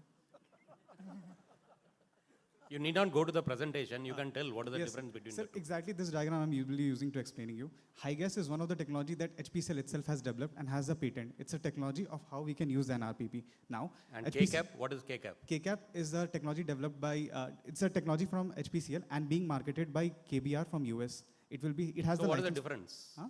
What is the difference between the two? It is the same technology, but it will be manufactured by KBR. That's all. You told amine-based technology you have selected for some specific reason. Yes, sir. But amine-based technologies are a century old. Yes, sir. What is new in that? So the very new thing is in our next slide, that is amine-promoted buffer solutions. This is 30 years old technology. Yeah. This is so what is new? The new thing in this is how we will be using it. We will be using it not with our conventional technology, but RPBs, where we have high RPMs. And this particular can withstand it because it has high stability. Using the best... Okay, I think you have got from some good paper. It is not high RPM. Don't make mistakes while telling in haste. It is not high RPM in any case. Now, these are all known. Why they are not getting commercialized? Sir, implementing this is very cost intensive. The major issue with all the CCUS is how the amount of cost they bring and the amount of capex upfront that they need. You have just put 32 crores. 32 crores is not costly. Now, this is our optimized cost, how we will be implementing it. We will be implementing it strategically by diversifying our utilization and perfectly using our AI, which give us reduction of 20 to 30% by precise use of solvent, degradation monitoring, as well as our injection modelings. We can minimize our workforce. I have AI. I don't have AI. How energy will come down? Please explain. Yes, sir. Now, the very gentleman we had our primary research with, the person from G who was doing R&D on this has tell us a perfect line on this, that your solvent can be your biggest boon as well as bigger bane. Solvent degradation is one of the major challenges CCUS is riddled with. If your solvent is very efficient and you monitor your degradation and take your actions. Okay, again you are digressing and going to a different. See, you should answer to the question. Sir, 30% if cost is low. Why you should know? Minimizing. What is given, these are all known. See, the only point I am trying to tell is, what you have presented is very good way you have presented. Yes, but they are all 30, 40 years old back technologies. That is the only point you should understand. Yes, sir. It's all well documented, yes, well sir. written, and you will get it everywhere. Yes, sir. But they are not able to implement because of certain challenges, which you have not highlighted. So the challenges, I believe, is upfront cost as well as right technology and no, you have efficiency answered all monitoring. this. No. And that's why my comment is after that. Okay, sir. Okay, right. Thanks. All the best. Thank you, sir. Now, that was some approach. Well done, Team Nexus. Next up, we have Team JBIMS Engines from Jamnalal Bajaj Institute of Management Studies, Mumbai. This team has explored the challenge from every angle, and they are ready to present a solution that stands apart. Let's welcome Team JBIMS Engines. The stage is yours, team. All the best. A warm evening, esteemed juries and my fellow participants. Can we have sound on mic? Okay. A warm evening, esteemed juries and my fellow participants. We'll be starting with a small skit depicting boardroom discussion in HPCL. So as India moved to aims for the net zero emissions by 2070, we must take a bold move. And Visakhapatnam is planning to, Visakhapatnam refinery is planning to implement carbon capture unit at its plant. So, but transporting captured carbon is very costly at a different location. So why not utilize it inside the plant itself? What do you say? Yes, well thought. Instead of just capturing the carbon and transporting it, what we can do is we can use it to make methanol. Making methanol will help us reduce our crude dependency, and it will also align with sustainability goals and emission and energy security of HPCL. What do you say on this? So that's an excellent idea. We already have the infrastructure and the methanol market is booming. So this will be a revenue stream and also help us to achieve our sustainability targets. So let's move forward with this, driving profitability and a greener future for India. Yes, well thought. Yeah, so let's dive deeper into the tackled problem during this journey. So the problem we tried to solve is integrating CCS technology and combining it with the hydrogen and producing a sustainable methanol. So CCS technology will capture the CO2 and it will combine with hydrogen and it will result in methanol. Next. So we have identified 3 different scopes. First one is directly capturing carbon dioxide from the exhaust. Second one is indirect emissions, where we will optimize energy usage during the carbon capture process and methanol synthesis process. And third one is other indirect emissions, where sustainable methanol will be provided to industry, and thereby there will be less reduction of carbon dioxide. So there is the potential impact on methanol production in Vizag refinery. Actual production of crude oil in Visakhapatnam refinery is around 12 mmTPA. It results in CO2 emission of around 3 mmTPA. We expect that around 50% overall system efficiency of CO2 capture, and that will result in 1.5 mmTPA of CO2 captured, and then it will be used to produce around 1.1 mmTPA of methanol. So why methanol? Methanol is just not a chemical, it's a versatile fuel, and it has varied applications in industry. Around 40% of methanol use is done as a feedback in petrochemical sector. Then around 30% of methanol is used for fuel blending. Niti Aayog has set target of around 15% of methanol blending by 2030. Apart from this, methanol acts as a good hydrogen carrier. Then it is an IMO compliant maritime fuel. So here is the market scenario for methanol. In case, how much of annual demand of methanol we import? So it's around 70%. Our annual demand is 4 mmTPA. So here is the big opportunity for HPCL. By investing in our initiative, HPCL can reduce import dependency and enhance energy security. It can, in future, it can tap into a global methanol market, which is growing at around 34% of CAGR. Also, it will align with government policy support of methanol economy program. I believe that aligning with our solution, HPCL can achieve its target of net zero carbon by 2040, as said by it, and it strongify its position as Panchatattva ka Maharatna. Yeah, let's find out more about the impact of methanol. Blending 15% methanol will obviously reduce the imports of methanol crude oil by 15%, but the staggering thing that we found is 15% blending will help to reduce 20% of the greenhouse emissions. Now for moving for a big project, it should always be strategic and planned with partnerships. HPCL can partner with Indian Railways and Indian Oil Corporation for the distribution strategy, and National Renewable Energy Laboratory along with Reliance Industries, who are more into petrochemicals, to develop sustainable fuel and methanol-based chemicals. We have focused more on the Visakhapatnam refinery, as it is a strategically located hub for transportation. To transport methanol to northern areas through rail and road network, to the southern areas by the existing pipeline infrastructure of Visakhapatnam-Secunderabad pipeline, and as it's a port, we can easily transport to the international market as well and southern India as well. So for any big project to be profitable, we have to be a integrated vertical value chain. So we have the hydrogen from the Visakhapatnam refinery, the carbon captured there, which can be efficiently used to make methanol using the existing system. Transportation and distribution will also be easy, and the tankage area is sufficient enough for storage. So seeing at the captured carbon has more importance. 1 ton CO2 is equal to 1 carbon credit, which can be capitalized and sold in markets for 1,000 rupees per credit. And selling carbon credits will help strengthen the image of HPCL internationally as well as nationally, and help it achieve the targets of sustainability. Now let's look at how we are going to implement the solution and scale it up. So as it is a new technology, and for capturing the carbon, and then as compared to the syngas process, we have to invest in a lot of R&D. So we can partner with Engineers India Limited to know about reduce the cost, and then work towards the advanced catalysts.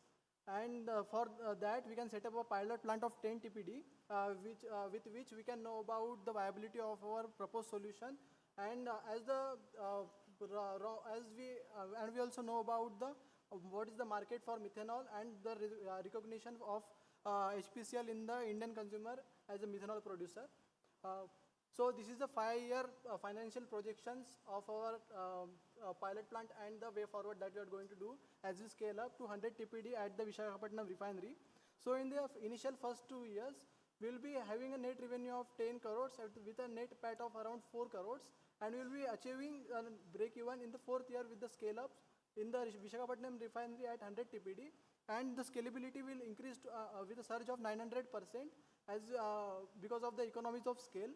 And the way forward for us looks like the pilot plant that we have already discussed about, and the scaling up to 100 to 200 TPD for capturing the carbon and maximizing the profit, and boosting our methanol market in the minds of the consumer, and taking up the share of methanol. And third phase, that is about the replication and diversification. We will be implementing that into the multiple refineries in the HPCL, so that we will be able to meet the net zero emission target by 2040. So moving on to the next slide, these are the financials that we did for coming up and this is the DCF analysis. And thank you.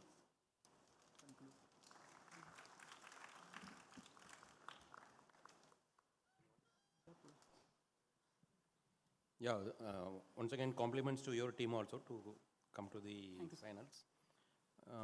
What is the cost of methanol today available in the market per liter, you can tell? Sir, if you buy it on kilogram basis, it's around 35 rupees per kilogram. And if you produce the way you are telling? Sir, on ton basis, we expect that it will be sold like between 24,000 to 36,000. Like the cost of production, not selling price. If market price is 35 rupees per kg, the way you are capturing CO2 from flue gas, making green hydrogen, converting to methanol, what is the cost of production? Sir, the thing is, it's not just green methanol. It's for simple methanol production, gray hydrogen can be used. So what is the cost? With gray hydrogen, what is the cost? It's around 15,000 per ton. You are telling 34 per kg is today market price, and you will do it with 15 rupees. So you have put all good economic estimation. So this also you should know. No? The reality is the price at which we get methanol today is around 30-35 rupees, which you rightly pointed out. But whatever way you are describing to make it, it's minimum 5 times higher. Yeah, sir. The thing is, our main focus is on methanol production because government has given increasing impetus to it. They're all okay, but the challenge is price is very, very high, the way whatever you have described. So those challenges, how to overcome? That is what we are looking at. That is true, sir. But what we think is with economies of scale, that can be achieved in future. But right now, some investment needs to be done so that like there are supply chain disruptions. Right now, we are importing at No, all are okay. The challenge is not only scale. If scale is there, we'll put big plan. No problem. There are much more than that. But yeah, Okay, adding right. on to Anything that- more you want to like to add? Yes, sir. Our focus was our HPCL Visakhapatnam refinery, where we can directly use the hydrogen produced and the carbon captured. So You that can will, do all that, still we help prices us more now. to reduce the cost. That's okay. You are coming back. Right, okay. All the best to all of you. Thank you, sir. Thank you. Thank you so much. Okay, one last question. On the theme sustainability, how you think this recommendation is related there? Yes, sir. As you are talking about sustainability, here the main focus was to reduce carbon dioxide that is released, and we have also focused on carbon credits, which will help to strengthen the brand image of HPCL in international market. We can sell the carbon credits in the international market, and it will also help to reach our net zero goals. Yes, sir. Adding on to him, it also strengthens HPCL position in circular economy. What we are doing, the CO2 which is already released, we are trying to capture it. So instead of using the fuel which is trapped inside, we will be using CO2 to generate the methanol. So there will be, like HPCL, if adapts it, it will become a leader in circular economy. We will replicate this to all the other HPCL refineries and other refineries as we progress to the third way forward level after 200 TPD, when it becomes a success. Right. Thank you. Thank you. Thank you so much.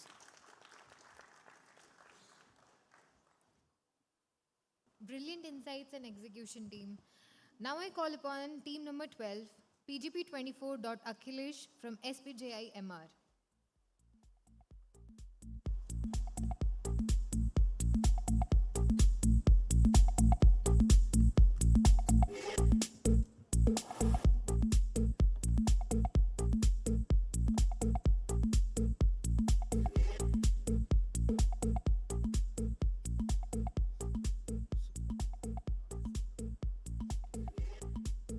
Good evening all.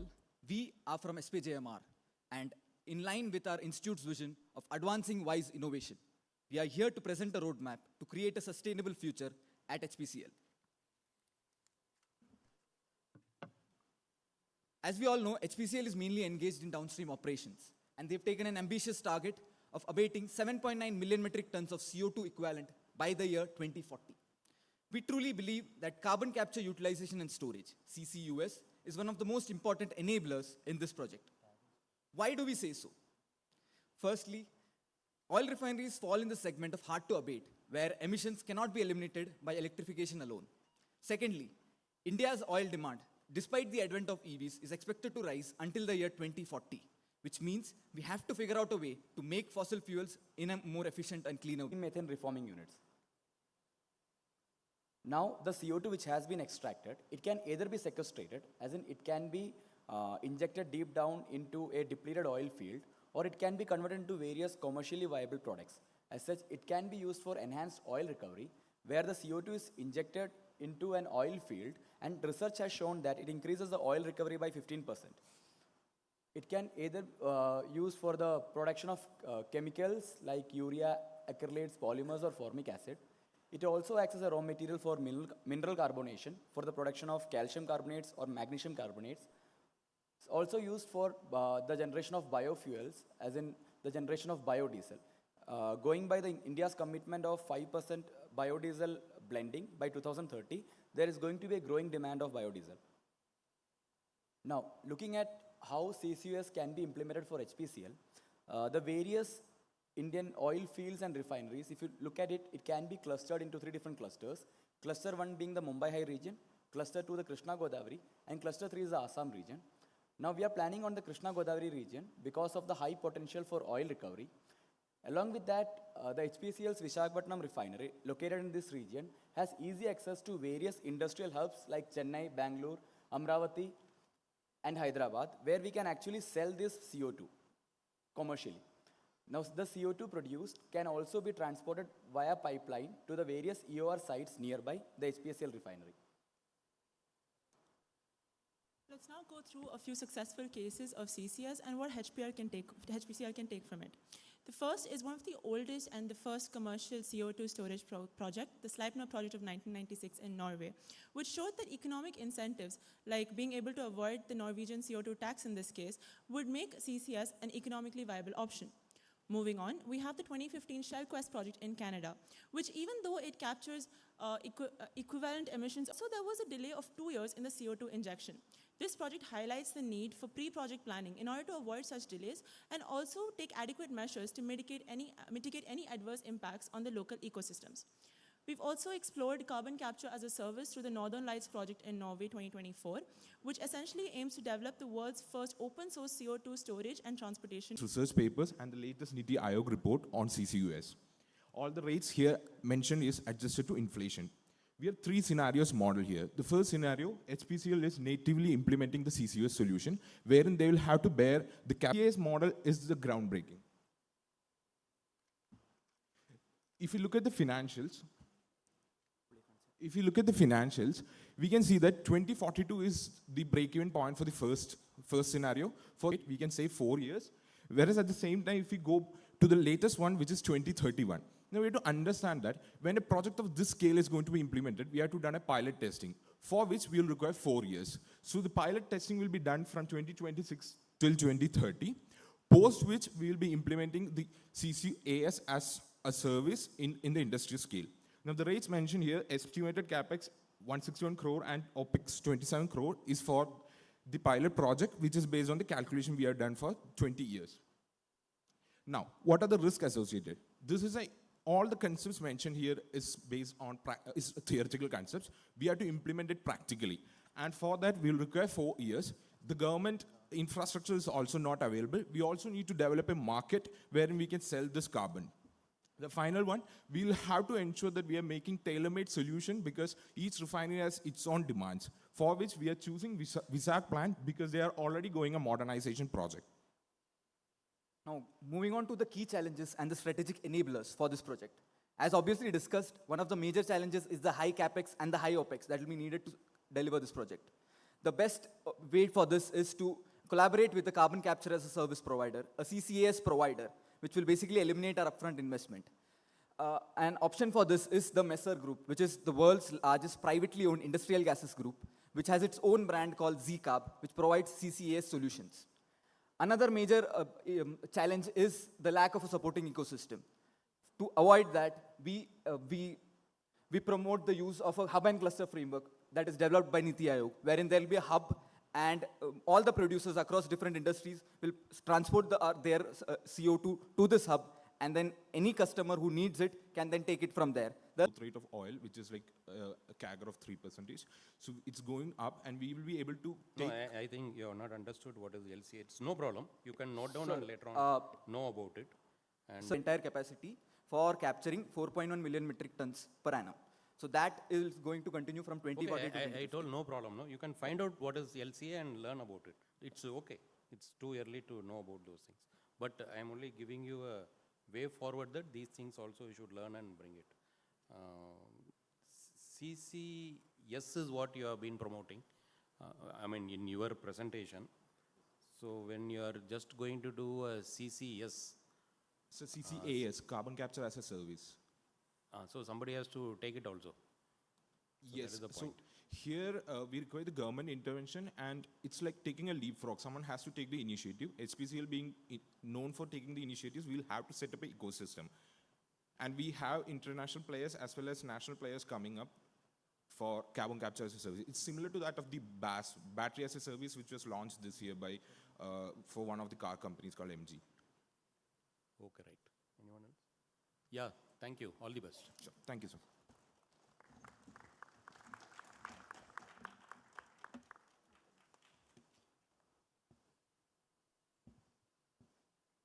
Great presentation, Team 12. Now I call upon next team, Team Pankhudi from IIT BHU. Claps, please.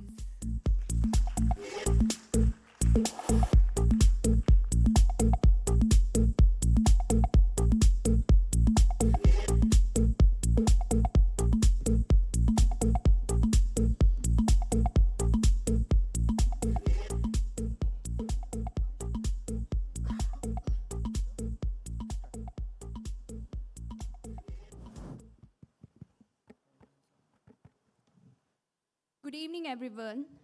Imagine waking up in a rural village where a family cooks over traditional mud chulas, or in an urban slum where a single LPG burner is the only source to amidst the frequent power cuts. These are not just isolated stories, they represent millions facing high fuel costs. We are Team Pankhuri, and we are here today discussing affordability and accessibility of fuel under the theme Energy, Equity, and Inclusion. We will unveil transformative solutions designed to bridge these gaps and pave the way for sustainability and inclusion. So firstly, understanding the landscape. India has expanded LPG access, but yet millions in the rural and low-income areas still struggle with affordability and accessibility. Millions have connections over PMUY, but only 40% of them regularly refill them, and 60% of them spend 10% of their household incomes. Now, to create real impact, we must first understand the communities we serve. In the rural Dumka, where the family relies on firewood and have low income as 5,500 per month, and in the Mumbai slums, where the daily wage workers test their limited LPG, often turning into kerosenes, the tribal communities slowly rely on firewood, having no access to fuel. The challenges are clear: affordability, accessibility, supply chain struggles, and the cultural barriers. Now, looking globally, how the other nations have tackled similar issues. Ecuador, which have received 95% of LPG adoption, but the high subsidy drains its budget. Kenya's carbon financing model slashed the school cooking costs, but the struggles with the microfinance access.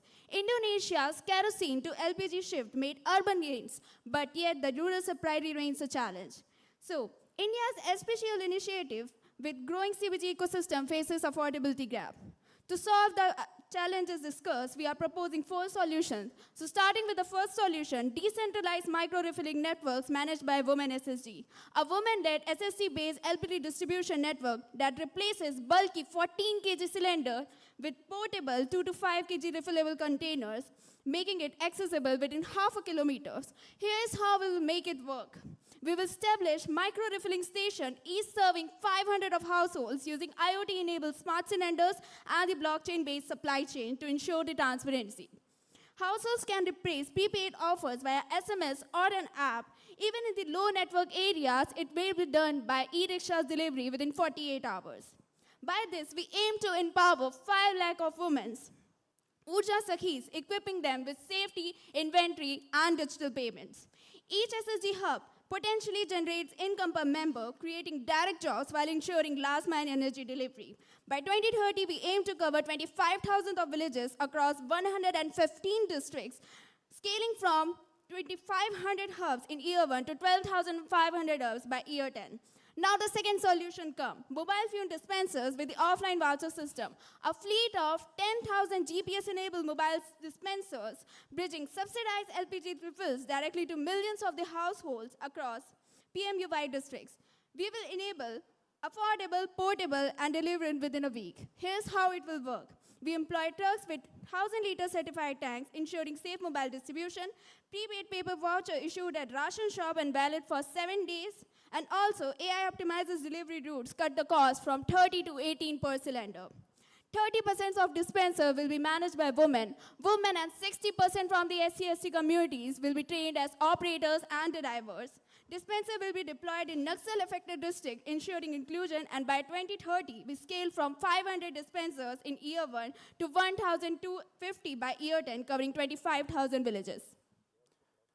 Now we come to our next solution, that is biogas LPG hybrid systems and CBG microplants. So it's a dual fuel system combining household biogas units with LPG backup managed by SHGs. HPCL procures surplus biogas as CBG, creating circular economies in agrarian zones. So here's how we'll make it work. We aim to establish 25,000 biogas stations over 10 years, each covering 600 households, reaching 16.8 million people by 2030. IoT-enabled smart cylinders and a blockchain-based supply chain ensure seamless refills ordered via SMS or HPCL's app.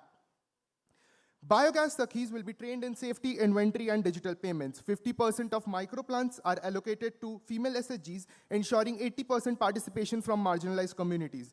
Farmers supplying crop residue earn additional income, whilst SHGs generate lakhs from CBG sales. By 2.5 exposure by 30% in 5 million homes. Our next solution is dynamic blockchain subsidies tied to crop cycles. A blockchain-based subsidy system that dynamically adjusts support 50% in lean months to 20% post-harvest using PDS data from nodes to ensure Aadhaar-linked targeted subsidies for PMUI households. So here's how we'll make it work. Built on Hyperledger, our system integrates with ENAM crop data and PMUI accounts to auto-adjust subsidies monthly. For example, rupees 300 per cylinder in lean months to rupees 120 per cylinder post-harvest. Multi-factor Aadhaar authentication prevents fraud, cutting duplicate claims by almost 90%, and subsidy eligibility updates in real time, ensuring benefits reach marginal farmers. 60% of subsidies go to SC/ST OBC households, and drought-prone districts are prioritized. Rural women blockchain Sakhis are trained to manage nodes, ensuring transparency.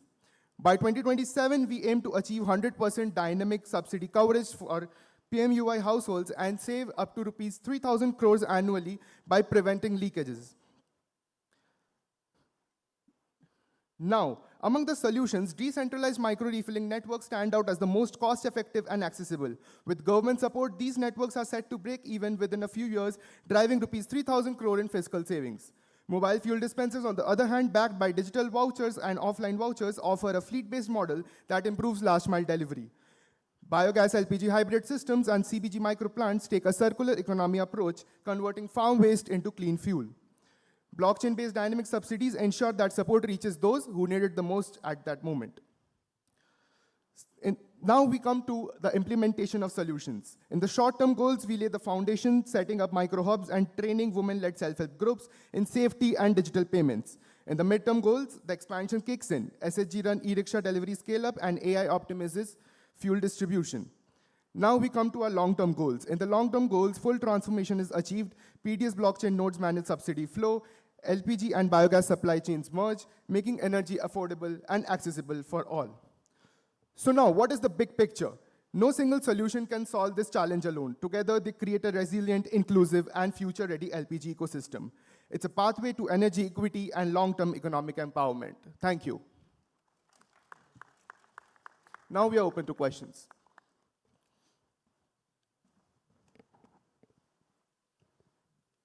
What is the novelty in this? So from our side, the blockchain innovation is one of the major innovation of our solution. So basically, we are creating a system in which we can, by tracking the system, by tracking the amount of, with the help of PM Ujjwala Yojana schemes and agriculture marketing, we will find the number of transactions done by the farmer on the in the season of the onset of agriculture and offset of agriculture, and on the basis of that, we will fluctuate the subsidy of LPG. And sir, I would like to add a point in here. So the remaining subsidized amount that is not given to the farmers may be used to extend the timeline of the subsidy that is now currently given. Like for example, up to 12 cylinders is given in a year, so this can be extended with the help of dynamic blockchain subsidy system. Also, I would like to add that HPCL currently partnered with Zupil Labs for their blockchain services. So this solution will good in implementation also. Okay, thank you. All the best.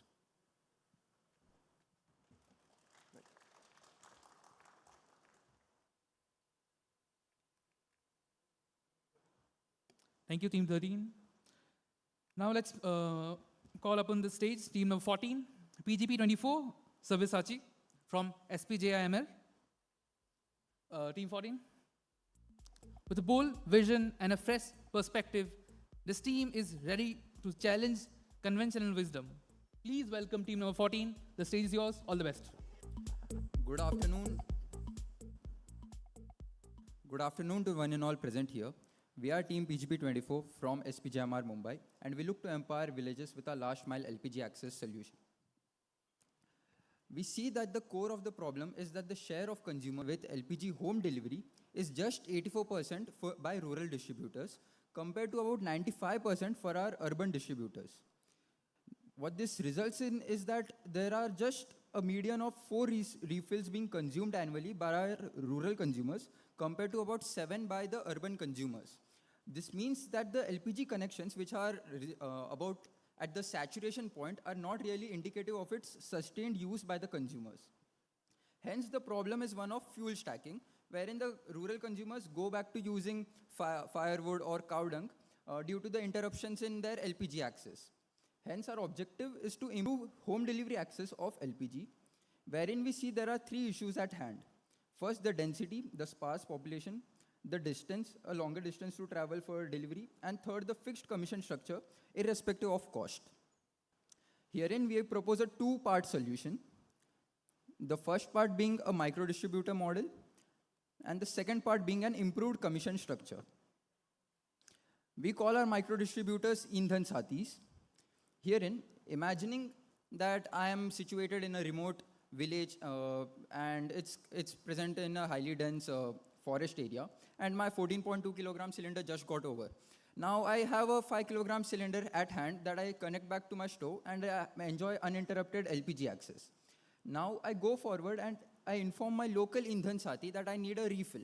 My Indhan Sathi collects this demand for the whole village, and similarly, multiple Indhan Sathis do so for their respective village.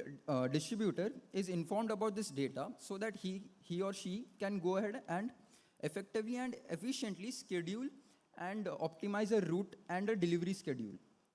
And we see that an approximate of 7 cylinders could get delivered to my local Indhan Sathi, and one of this makes my way to the doorstep. This is mainly due to the density, the consumer density, then the higher distance per delivery, and the lower refill frequency. So to address this issue, we are proposing a differentiated commission model. So we are proposing a differentiated commission model that will have a variable component. So the variable component will be based on the 4 factors, which will be the consumer density, distance per delivery, refill frequency, and terrain-based cost factor. So now we can see how this pans out with an example considering 3 different geographies. So first we can consider a deep rural zone.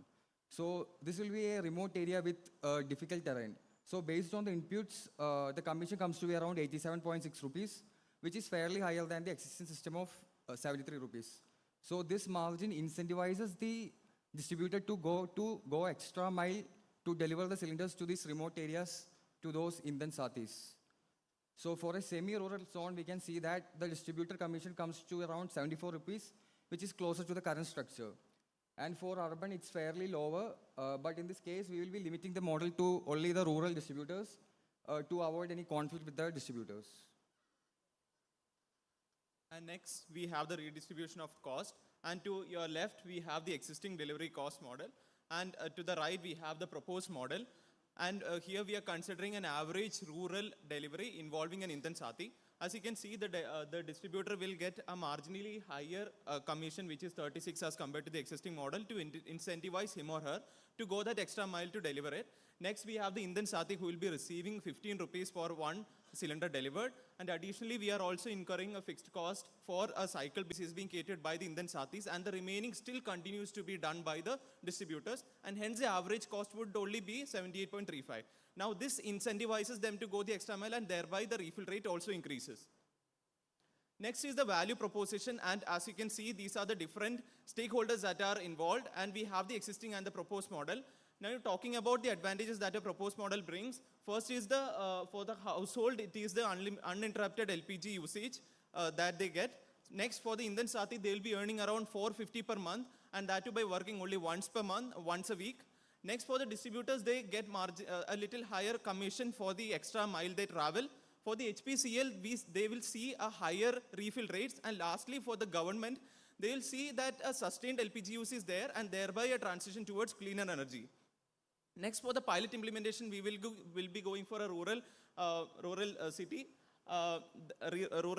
area, and then we will be first looking for the interests who are supposed to be the Indhan Sathi. Then there is a team selection, and then the Gramin awareness, wherein people would be educated about the advantages of LPG usage. Next, there is the last mile delivery replenishment by the Indhan Sathi, and finally the evaluation of our model. And then we'll finally go for the scaling up. Regarding scaling up, we have taken the example of a district called Gumla in Jharkhand, which is of about 27% forest cover and is majority populated by a tribal population. If I direct your attention towards the column in the middle, we see that a total capital expenditure for the proposed model would come to around 32 lakhs, and a total operating expense would come to around 5.8 lakhs for the district. Now, this is in the case that we are able to achieve 100% home delivery for each and every household in Gumla district. And next is obviously about creating shared value. First, the reconceiving of products and markets, then the redefining of productivity in the value chain, and enabling local cluster development, which altogether brings... Price is not a constraint. So there are four main factors. First would be the consumer preferences. Second, the affordability. Then the third one is the income level that they have. And lastly, it is the logistics in which they are not able to get the... So for you, the three are not an issue, only availability is an issue, right? At least in this context. Yes, we focused on the availability. The second element that you have mentioned is on the commission part. Do you think if I increase the commission of one particular kind of agent, in your case, Indian Sathi, the others who are also supplying will shift to this model itself? So your overall aspect where you have mentioned that only 16% or 16% will be delivered by Indian Sathi, that percentage will increase because everybody would want to earn a higher margin. That will impact HP. So basically, first of all, we will be limiting the Indian Sathi only for the remote areas, the very inaccessible areas at the first. So that's only feasible. And the model we have proposed is for the rural distributors who are not in par with the urban distributors in terms of their operational expense. So first of all, here I'm assuming that if you have mentioned 94% in urban, 84% in rural, so typically it's not that one part of rural India or one village doesn't have LPG altogether. It would be that only some of that village has LPG, right? Yeah. If that's the context, then somebody is supplying to that. Somebody is supplying. If I increase the commission, the common sense is that the other person who's also supplying will go to the higher commission, or something to think about from the operational perspective, nothing else. So actually what we considered was that the actual cost factors that are affecting the delivery charge. So we tried to incorporate a model using those factors. Yeah. Thank you, good presentation. See, one of the things that your problem statement is that you want to supply to remote people who are staying in remote areas, especially in rural areas. Typically, these people will not be staying in clusters, but the houses would be quite a distance apart, right? So, given the fact that we have this Menrega program which is there where government gives 600 rupees a day for doing, some kind of work, for digging or trench work and things like that, against this person will be earning only 15 rupees to do one delivery of one cylinder to one remote house, which will probably take him half an hour or 1 hour to go and come forth. So how do you think, this adaptability of this, do you think it is going to be a very feasible thing? Yes. So first of all, regarding the customers that we are catering to, we know that there are 4 types of distributors and catering to the urban, rural as well as urban, rural and remote. So we are catering to the rural customers.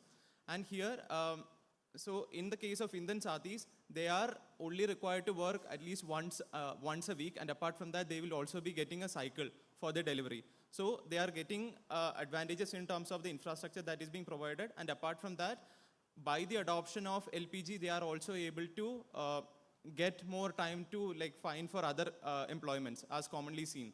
So these are the double advantages that such a delivery model brings. So basically, Indian Sathi would be catering to... Thank you. Okay, right. Thank you. Well, now this was a very compelling take. Thank you, Team Sabyasachi. And now, for the final team of the evening, they say the best is saved for last, and this team is here to prove it. Closing our grand finale presentations, let's welcome Team Breakthrough Brigade from Daulat Ram College, University of Delhi.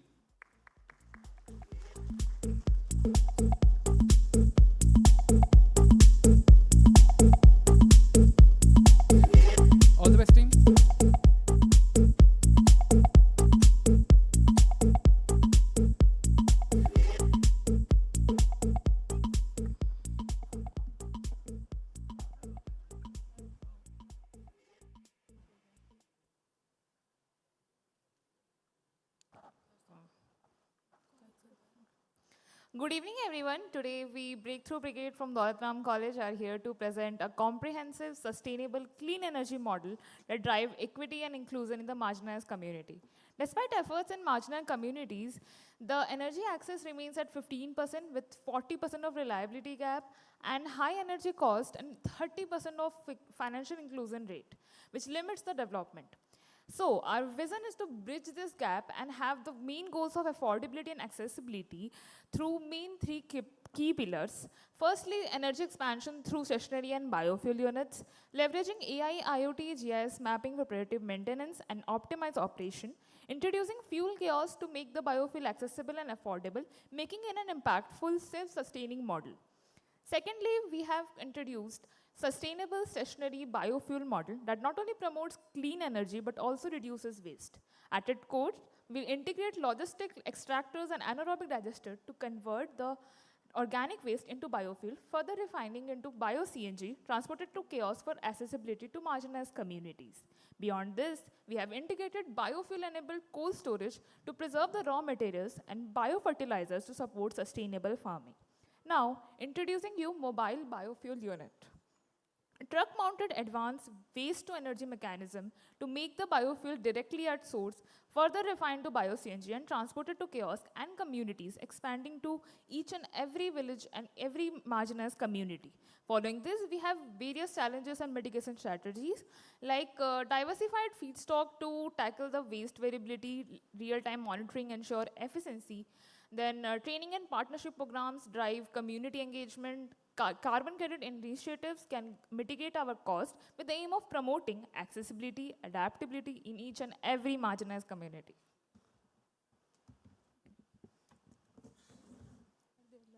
So taking you through the phased implementation process of the bio-CNG plants. So our plan is mainly focused on creating self-sustaining clean energy model. In the phase 1, from 0 to 6 months, it focuses on careful site selection and comprehensive feasibility study. We utilize GIS mapping and data analytics to pinpoint optimal locations, considering raw material availability, logistical efficiency, and proximity to the target communities. Then the second phase would take around a year, the pilot phase, which can be introduced in a remote village, Grand Conclave in Maharashtra. It involves a pilot project and initial setup. Here we deploy biogas reactors and gas upgrading units, employing standardized mobile designs for ease of replication. Our technical installation incorporates absorption cooling units by biogas to ensure energy efficiency. On the phase 3, the scaling and expansion part of the project would be taken round. Phase 3 utilizes GIS mapping to identify locations with limited accessibility and utilizing the data for setup of kiosk and biofuel units located in areas with smart grid locations. We standardize plant designs and mobile unit integration for efficient replication. In the phase 4 of the process, it is dedicated to ensure the long-term viability of a bio-CNG plants. We focus on financial sustainability through diversified revenue streams, environmental sustainability through waste-to-energy model, and social sustainability through community-led operations. Okay, to further enhance community benefits, we integrate biofuel-powered cold storage. This system, also detailed here, uses the biofuel to power refrigeration, preserving agriculture produce and boosting farmer income by reducing post-harvest losses. Organic waste is converted into biofuel through anaerobic digestion, powering the cold storage unit. The technical setup includes digesters, upgrading system, and storage tanks. Also, the vapor compression and absorption cooling for the cold storage systems. The byproduct, the digestate, is used as an organic fertilizer, creating a circular economy. This integrated approach, combining clean energy with food preservation, creates a truly sustainable solution. Well, we further understand that access to clean fuel in rural areas is limited by various factors, including cost, availability, and distribution. Our solution? Solar-powered fuel kiosks, smart, self-sustaining, and operating independently of the unreliable energy grids. With RFID-enabled canisters, they offer contactless, efficient, and smart fuel dispensing. But accessibility is just one part of the equation. We need to focus on financial empowerment and affordability as well. Here comes in the HPCL Sathi card, which provides direct monthly cash credits, eliminating any sort of delays, and also ensures hassle-free fuel access. Unlike the traditional subsidies, this system instantly provides support, ensuring financial flexibility in true sense. These kiosks will be further managed by the Udan Energy Hubs, a collective of SHG cooperatives and local entrepreneurs ensuring women representation, which will further manage the fuel distribution while reinvesting the revenues into the local development of education, skill building, and healthcare. The HPCL app further enhances access for the users, tracking fuel usage and monitoring CO2 savings. With this community-led model at the forefront, we are driving financial inclusion and ensuring energy security. Our supply chain further ensures clean fuel reaches even the most remote areas, efficiently and sustainably. It starts at the biofuel plants where agriculture waste is collected and then converted into fuel transported directly to the kiosk via the mobile biofuel units, cutting down on costs and improving the distribution efficiency. At the last mile, we have the Udan Energy Hubs managing operations. The impact: farmers earn by supplying waste, households gain affordable fuel access, and rural businesses reduce energy costs. Okay, so now let's take a look at the financial feasibility of the project. To enhance feasibility, we leverage government financial support, the Satat scheme, which provides long-term offtake agreements with oil marketing companies, ensuring stable demand. The financial aid for the project of above 4.8 TPD is provided by the MNRE's Waste to Energy program. Additionally, support from priority sector lending and green finances can also be seen. So, for our cost estimations are based on the real-world bio-CNG units, and we are considering a 5 TPD plant operating year-round. The major investment is allocated to the plant and machinery, and with the portion remaining portion covering the land acquisition and construction and storage. For operational cost, we'll be requiring funding for raw material collections, salaries, and utilities. Our main source of revenue will be the bio-CNG sales and biofertilizers too. Now, for the carbon impact of the project, carbon offset initiatives focuses on reducing greenhouse gas emissions through clean energy, cutting reliance on fossil fuels, and improving efficiency. Key solutions for the same are cold storage, bio-CNG units, and solar panels, which can save up to 300 tons of carbon dioxide per year, contributing to the sustainability goals. Now, for the long-term sustainability and community empowerment, we plan to introduce the following projects. HPCL Disha Kaushal, which will empower women's entrepreneurship and digital literacy. Now, for the Gram Udyam, which will help in establishing village enterprises and skill training. Udyam Sathi, supporting small businesses through microloans and business training. And the last, digital Gyan Kendras, offering computer access and cybersecurity training. States, tribal states like Jharkhand, about various projects that can be taken up in the long run to ensure that there is an overall development of the community. Sure. Thank you. Thank you so much. Disrupts and that dreams. Today, we have seen that spark turn into a blaze, igniting new possibilities, illuminating uncharted paths. Igniting new possibilities, illuminating uncharted paths. These weren't just the presentations, they were blueprints of the future. Every idea that took this stage carried the weight of change, the pulse of ambition, and the fire of transformation. Do you remember the words that we began with? The rhythm of possibilities, the echoes of ambitions. The words were not just a poetry, they were a calling to rise, to engage, to challenge, to transform. And rise you did. The lamp we lit, it was more than just a tradition. It was a promise.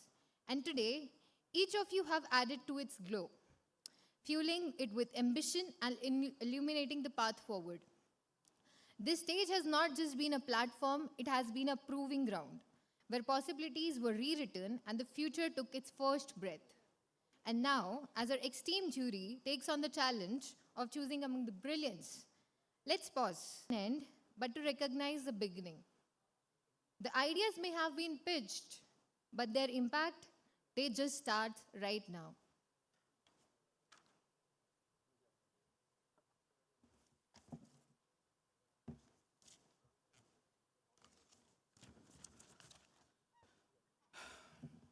Well, my God, the room is very low in energy. Yeah, I mean, this is the end, right? So you must have that thing that now the energy is supposed to be the roof high.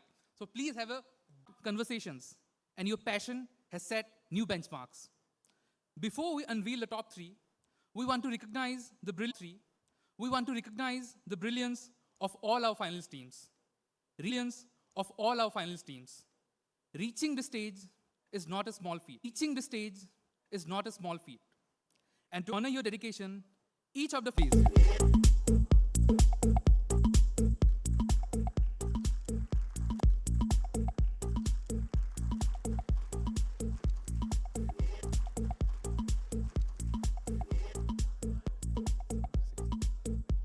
So jury and CGM sir will hand over the trophy to the teams, to the three teams. The first team, Team Doom and Gloom. Please come to the stage. Doom and Gloom.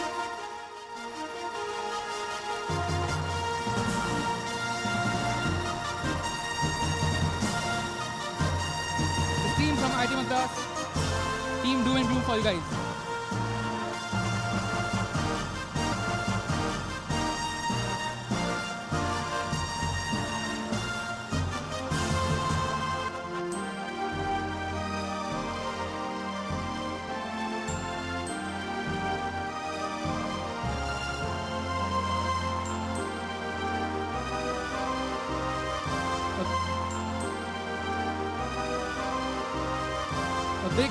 Big round of applause for Team Doom and Gloom.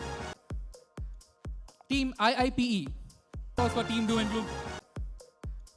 Team IIPE. Andhra Pradesh.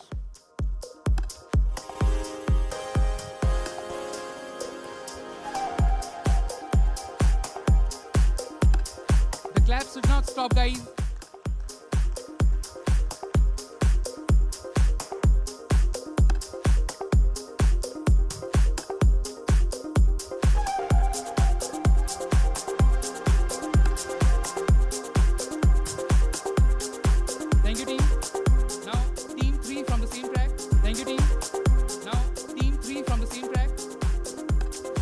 Spellbound from Triple ITDM Jalpur. From Triple ITDM Jalpur.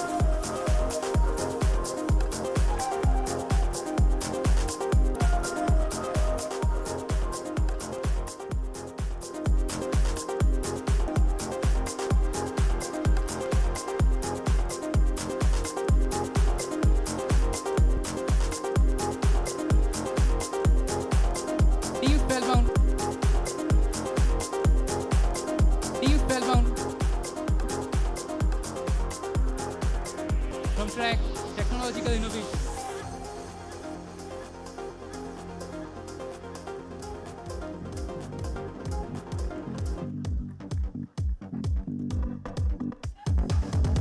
Another check, please.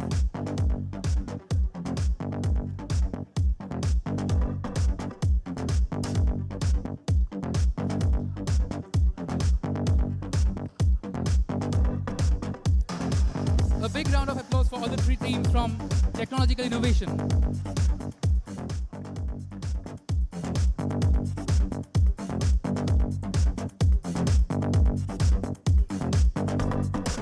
Thank you, team. Thank you, sir. You can take a place. Sorry, sir, you just stay there. Okay. Now I'd like to call upon the respective jury of track number 2. That's Energizing Rural India. Energizing Rural India jury, please.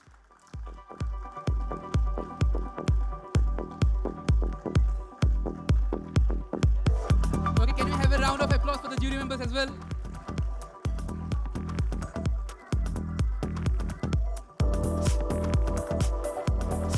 Finally, team number 4, Team Ice Cream from Indian Institute of Foreign Trade.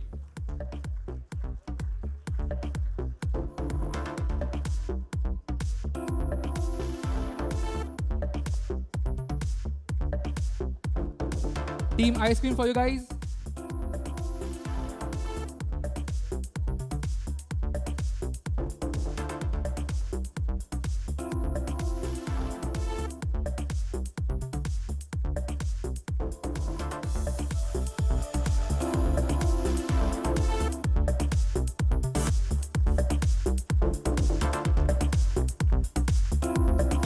going back.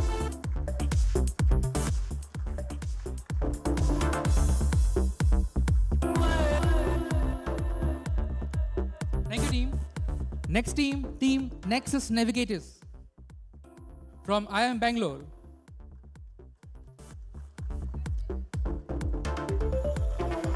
Sorry. Team Nexus Navigators for you guys. A big round of applause for Team Nexus Navigators.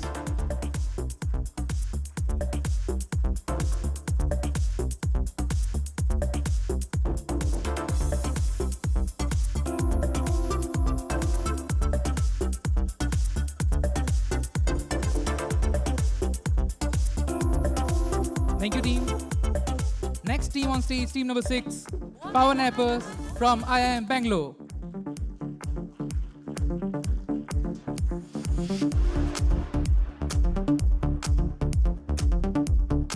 A round of applause for team Power Nappers.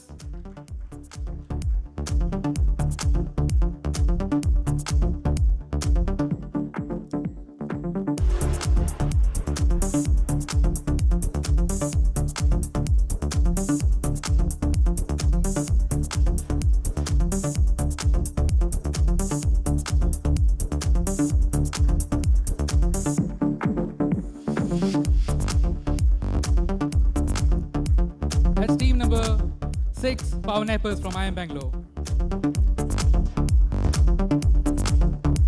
Thank you, team. Thank you, jury. You can take your seat.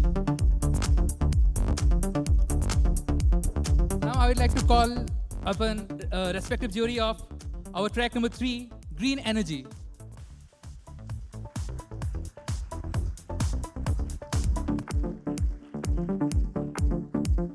Finalist team number 7 on stage, Team Ascendance from XIM Bhubaneswar.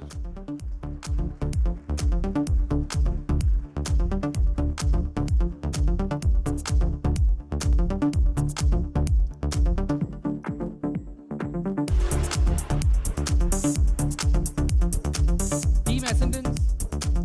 A round of applause for Team Ascendance.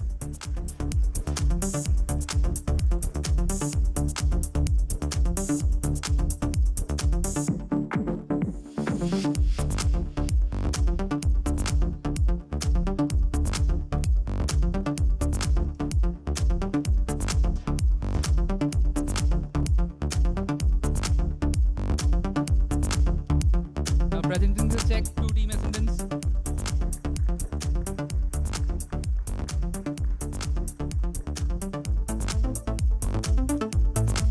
Thank you, team. Finalist team number 8, Team SA22U from NIT Durgapur.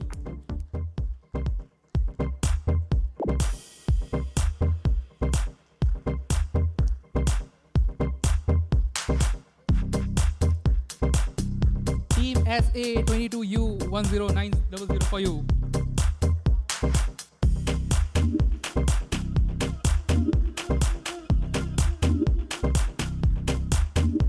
A big round of applause for our participants from NIT Durgapur.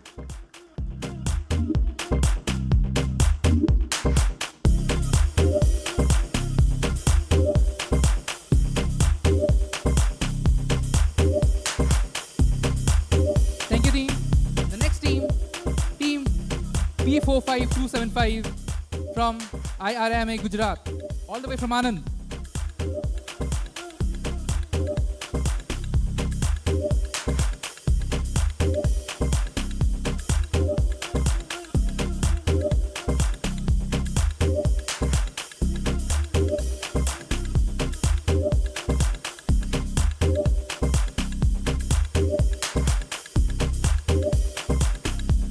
Once again, a round of applause for the team.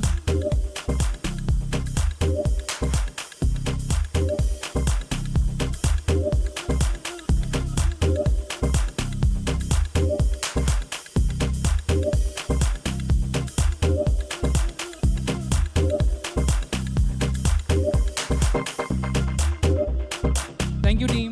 Thank you, jury members. Jury members, you can take your seat. Now I'd like to call upon jury members of track number 4, Sustainability. 5 tracks. No, you are. track sustainability. Okay. The first finalist from team number 10, team next is from XIM Bhubaneswar.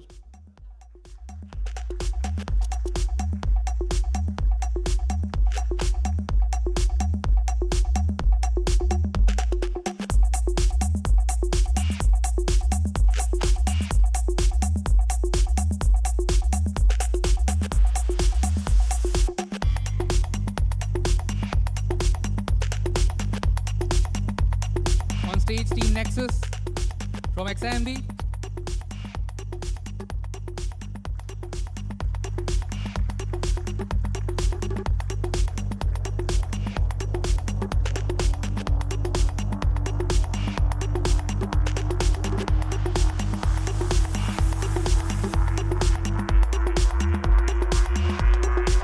A round of applause for team Nexus. Thank you, team. Next team on stage, JBIMS Engines.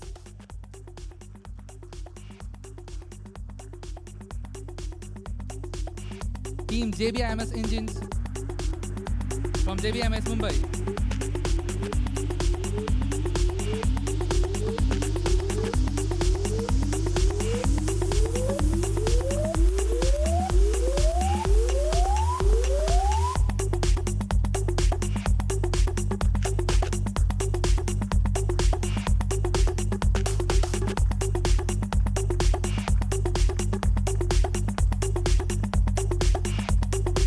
A round of applause for team JBIMS Engines.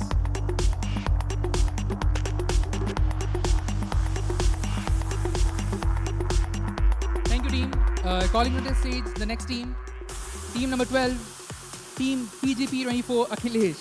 Okay, that's from SPJIMR. SPJIMR Mumbai.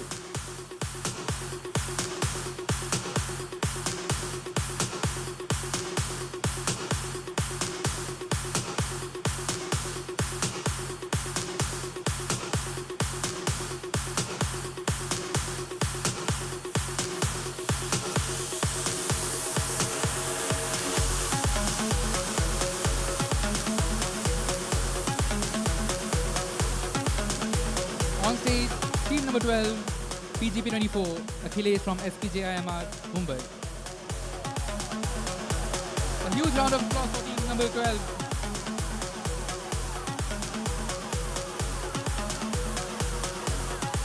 Thank you, team. Thank you, jury members. You can take your seat. Now, for the final track of the evening, track number 5, I would like to call upon the respective jury members of track number 5, Energy, Equity and Inclusion.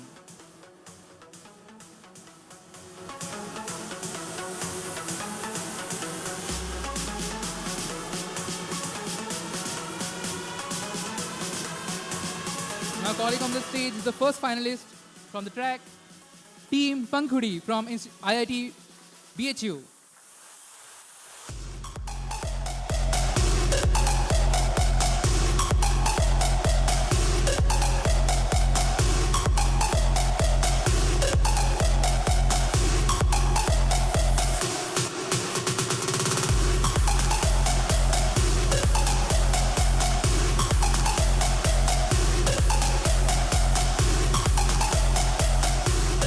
Team Pankhudi on stage.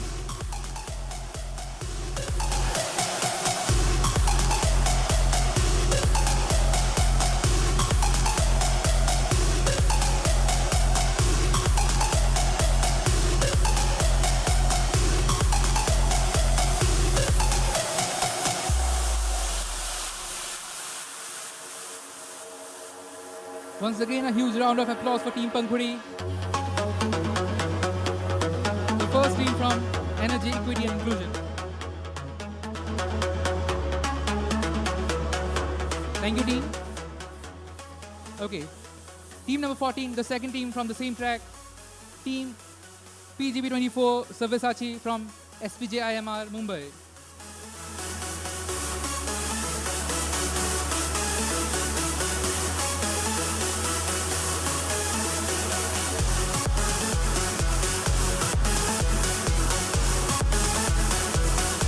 On stage, front of you, team number 14, team PGP24 Sabyasachi from SPJ IMR Mumbai.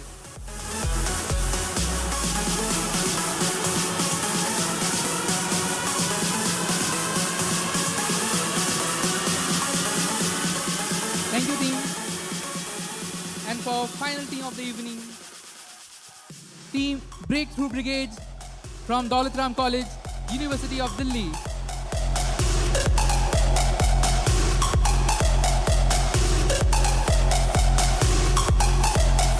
Keep clapping, people.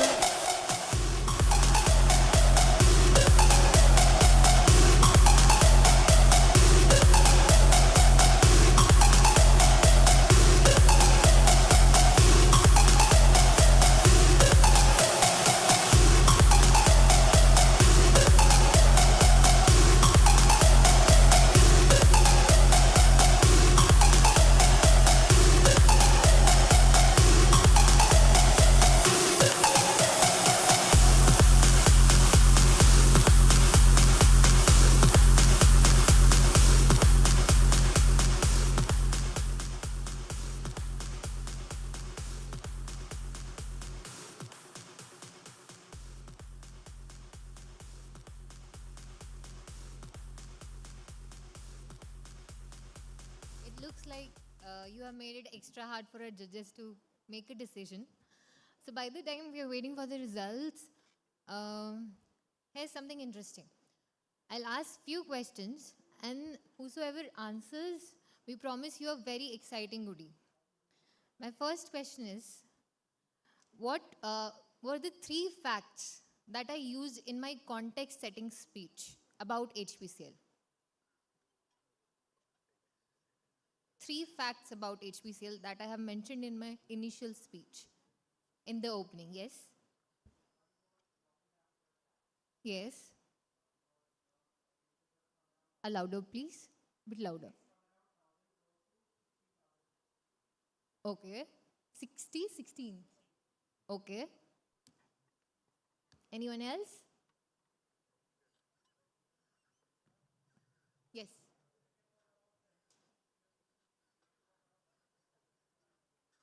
Allowed.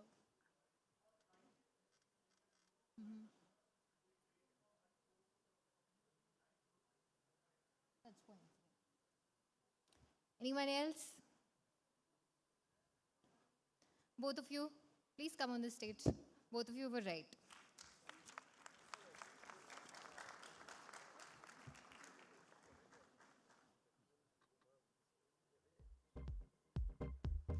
I request Kuju ma'am to please present the goodies. 2 goodies. One by one.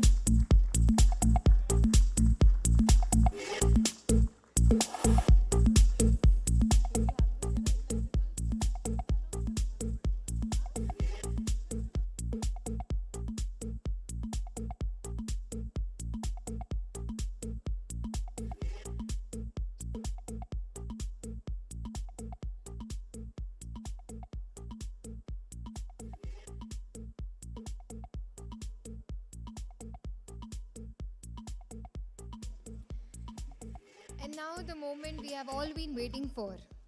After intense deliberation, our jury has chosen the top 3 teams, whose solution stood out as a game-changer idea that hold the potential to reshape industries and impact lives. Our all-India winners of first edition of HP Power Lab. The winner of HP Power Lab will take home an additional prize worth rupees 1 lakh. The first runner-up will receive an additional prize worth rupees 75,000, and the second runner-up will be awarded an additional prize worth rupees 50,000. Beyond the accolades, HPCL believes in nurturing talents and giving ideas to the platform that they deserve. That's why we are thrilled to offer the top 3 winning teams a summer internship opportunity at HPCL, where they can collaborate with industry experts, refine their ideas, innovate, and see the ideas that shape and see their ideas shape in the real world scenario. To announce the awards of HP Power Lab, I invite Head Talent Acquisition, Mr. Asit Kuntia, to join us on the stage.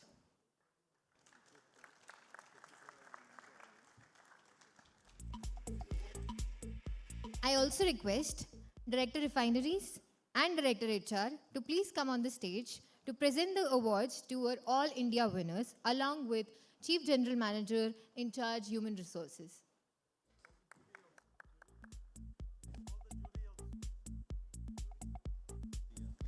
I also request all our jury members please come on the stage, all the grand finale jury members.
Let's hear the remarks of our jury members. Over the past few hours, our jury has been in thought, analyzing, questioning, and uncovering the true potential of each idea. Now it's time for them to share their reflections. Not as evaluators, but as a catalyst to ignite possibilities and pave the way for the game-changing transformation. May I request all our jury members to please share your insights on the presentation. Dwarkanath sir, can we start with you?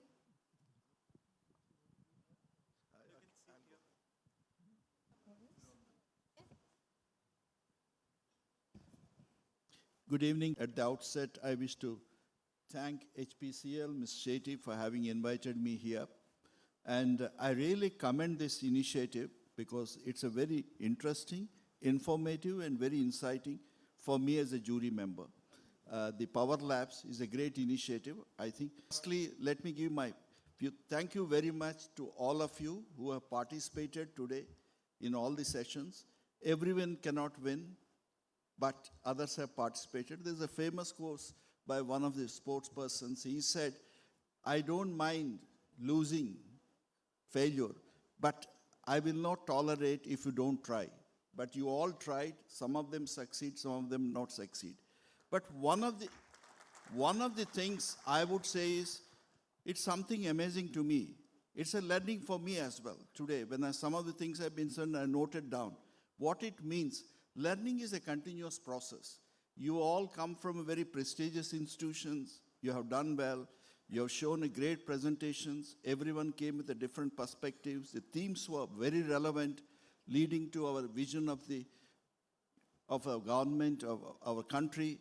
It's all great things, but what is important is, as a famous saying, I just want to say that and conclude it. He said, talent wins games. I would repeat, talent wins games, but teamwork and intelligence win championships. Who said this? Anyone? Who said this? It's a very famous quote by a famous sports person, Michael Jordan. So I think what I want to say is, you have got great talent, but as in individuals, you can only win games. But if you come together, this is a great initiative from HPCL. Use these initiatives. And it is not only just a question of the reward. It's a question of experiencing it. Everyone cannot win, as I said. Only 3 teams can ultimately win. Some of them may get the other rewards. But I think this experimenting, these are the important aspects. It's not only just the presentation, but the kind of questions you have been asked. You can understand when you go and check. Every question you won't have answered well, but I think it gives you an inquisitiveness for you, curiosity to learn. I think always think, don't go with the syndrome know it all, but go with the syndrome learn it all. With these few words, wishing you all the best. In of you will utilize this opportunity, spend more time regarding HPCL, and whoever gets the apprenticeships or summer interns, whatever it is, try to utilize them. Thank you very much. Thank you, sir, for your invaluable insights, sir. Vikram, sir, can we hear from you?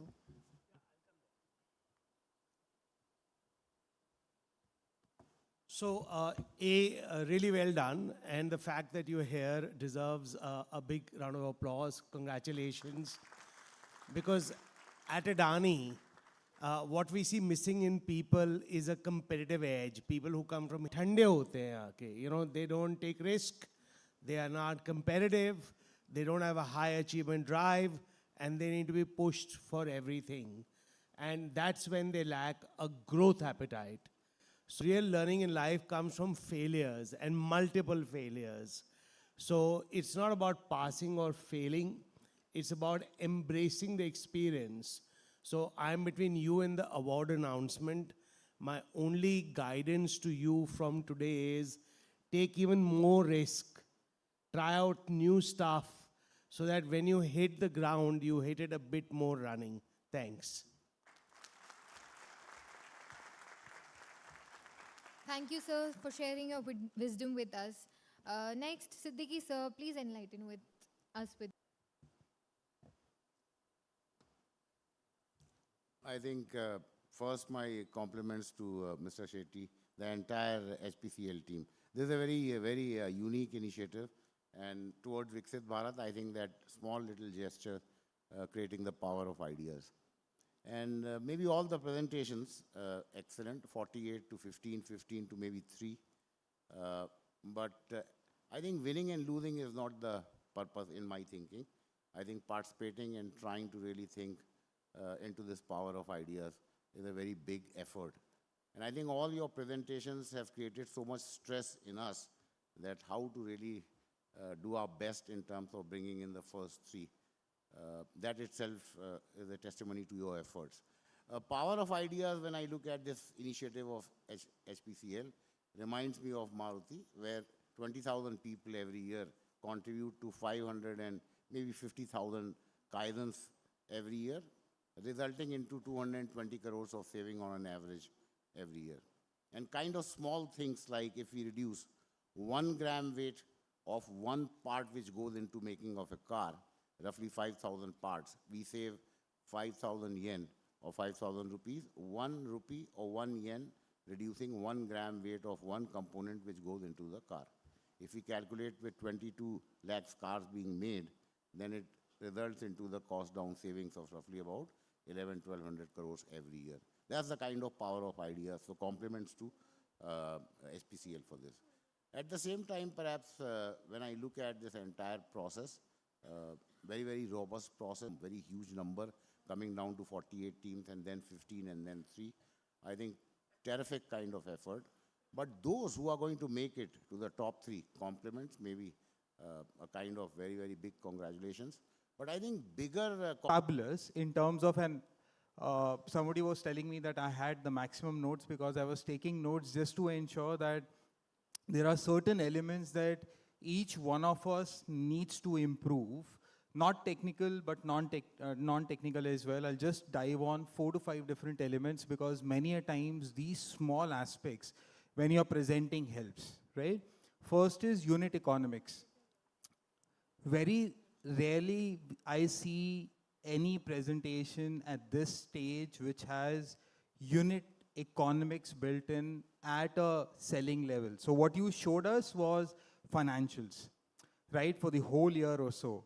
But I'm talking about unit economics. So if you're putting up a mobile diesel, petrol dispensing van, right, how does just one mobile dispensing van can be profitable? Can I go through that economics? The others will follow, right? The second aspect is, and I'm not sure if you have seen that, many a times if you pump up too many things on the PPT and you're not talking about all of them, it doesn't make sense to pump up PPT with too much text. Because when we're sitting there, our first, and that's human mind, our first somehow subconscious is to read the text. and not listen to you. And if there is too many things on the PPT, I would rather read it and not listen to you. So rather don't have too much text, just have bullet points so that I'm actually hearing you. And you have all the rights to basically grab that attention, right? And then you can have that in appendix. The third thing which is very, very critical for you is the best start of your pitch. The first 30 seconds, if you can grab my attention for all the jury members, with you for the rest of the 8 minutes. And there were only 3 teams today, and I've taken that out, who got the attention in the first 30 seconds itself, because in the first 30 seconds, they had a summary slide which basically said that I will tell you this later, but I'm telling you the impact of my solution, which is how 30% I have created, what's the impact, how much revenue I'm increasing, or whatever that is, right? Because that makes me look into the solution which will give me this impact and nothing else, right? And then there are certain other aspects or so, the tonality, everything matters when you're actually on stage and delivering. The whole stage was vacant, right? But everybody was standing there and delivering. There was Mike, I mean, they could have got it. I'm just saying that also matters, right? This roaming around or so. So that's why these smaller aspects, but what I've seen today, I'm sort of taking few things with me in terms of those ideas or so. So congratulations and all the best for the 3 teams that we're winning. Thank you.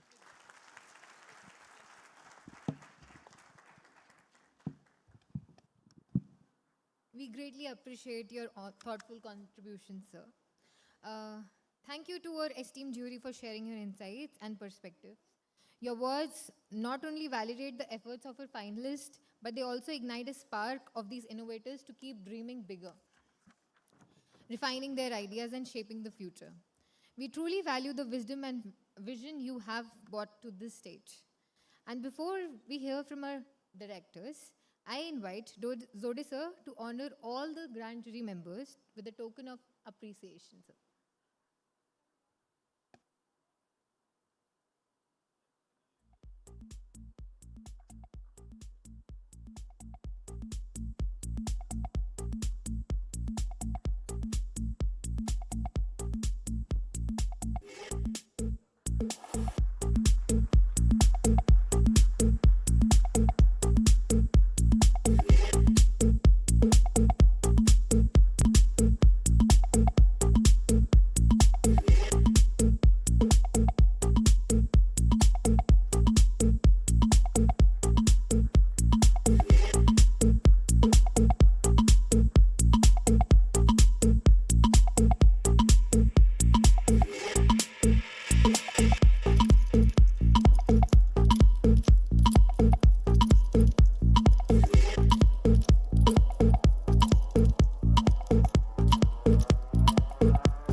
Jury members, apologies from my side. You have to join us on the stage.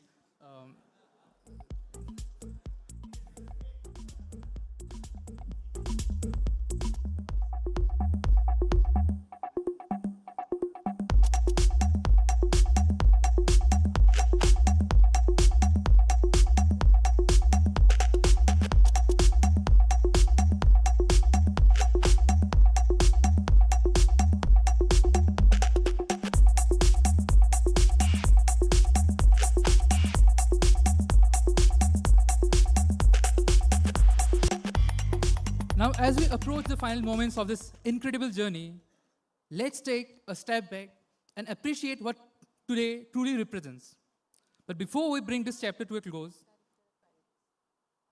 let's hear from the leaders who have been the driving force behind this vision, shaping the path forward for innovation. First, I have the honor of hearing from a leader who has been at the helm of HPCL's Refining Excellence, Mr. Bharatan S., Director Refineries. Sir, please.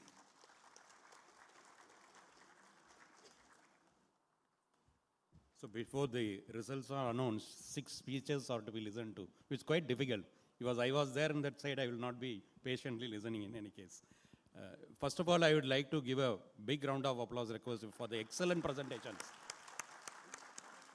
For the excellent presentation, the work what you have made, all the teams, in fact, all the 48 who have come here, the work that is done is really invaluable.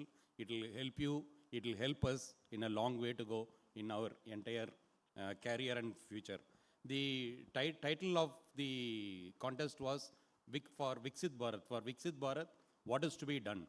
So that is what we have been looking for. Definitely the work what you have put, the efforts what you have put in knowing about this, how India can become a well-developed country. This is what we were looking for, and you all brought out several aspects of that. I mean, it's not that one or two of us can do. The entire country has to work towards reaching towards that which you have started. I have just two suggestions to give as a student, because I am also young like you. So number one is don't stop learning. Please read as much as possible. Please read articles, journals, not the WhatsApp messages. Please read as much as whatever latest developments are there. Don't stop reading. Please read books. Please read journals.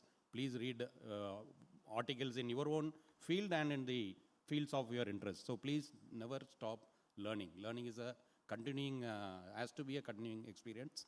Knowledge is what will take you through any difficulties in life. Knowledge is what will give you the required aspiration. Is not sufficient. We will have to do more. I'm talking about the nation at large. So we at HPCL, we are just not an Hindustan Petroleum Corporation. We are an energy company. We are an aspiring to be one of the leading company in the business what we do. And we are agile. We change to adapt to the situations. So we get each and every employee or each and every stakeholder of HPCL is given an opportunity to prove himself, innovate. Ample opportunities are given to do what you want to do. So as a young, I will wish each one of you should be part of us in the coming years in whatever form it may be. Be sure, HPCL will be one of the company where you will get to do whatever you like and fulfill all your dreams what you have. So sufficient work freedom is given, and we are also a continuously growing company. Many of you have read our sustainability report. You have read our annual reports. It could be seen from the presentations what you had. If you compare 10 years before now and what we are going to do, we are in a exponential growth path, and many of the things what you are doing today in technology front, in supply chain management front, we are actually leading. We want to be the world's best, and we are bringing world's best solutions also into our company. Hope you also will be a part of it one day. Thank you all. Thank you, sir, for your invaluable insights and for reinforcing HPCL's unwavering commitment to innovation. Now let's invite a leader who has been a guiding force behind initiatives like HP Power Lab, a firm believer in nurturing talent and driving transformation, Mr. K.S. Shetty, Director, Human Resources. Sir, please.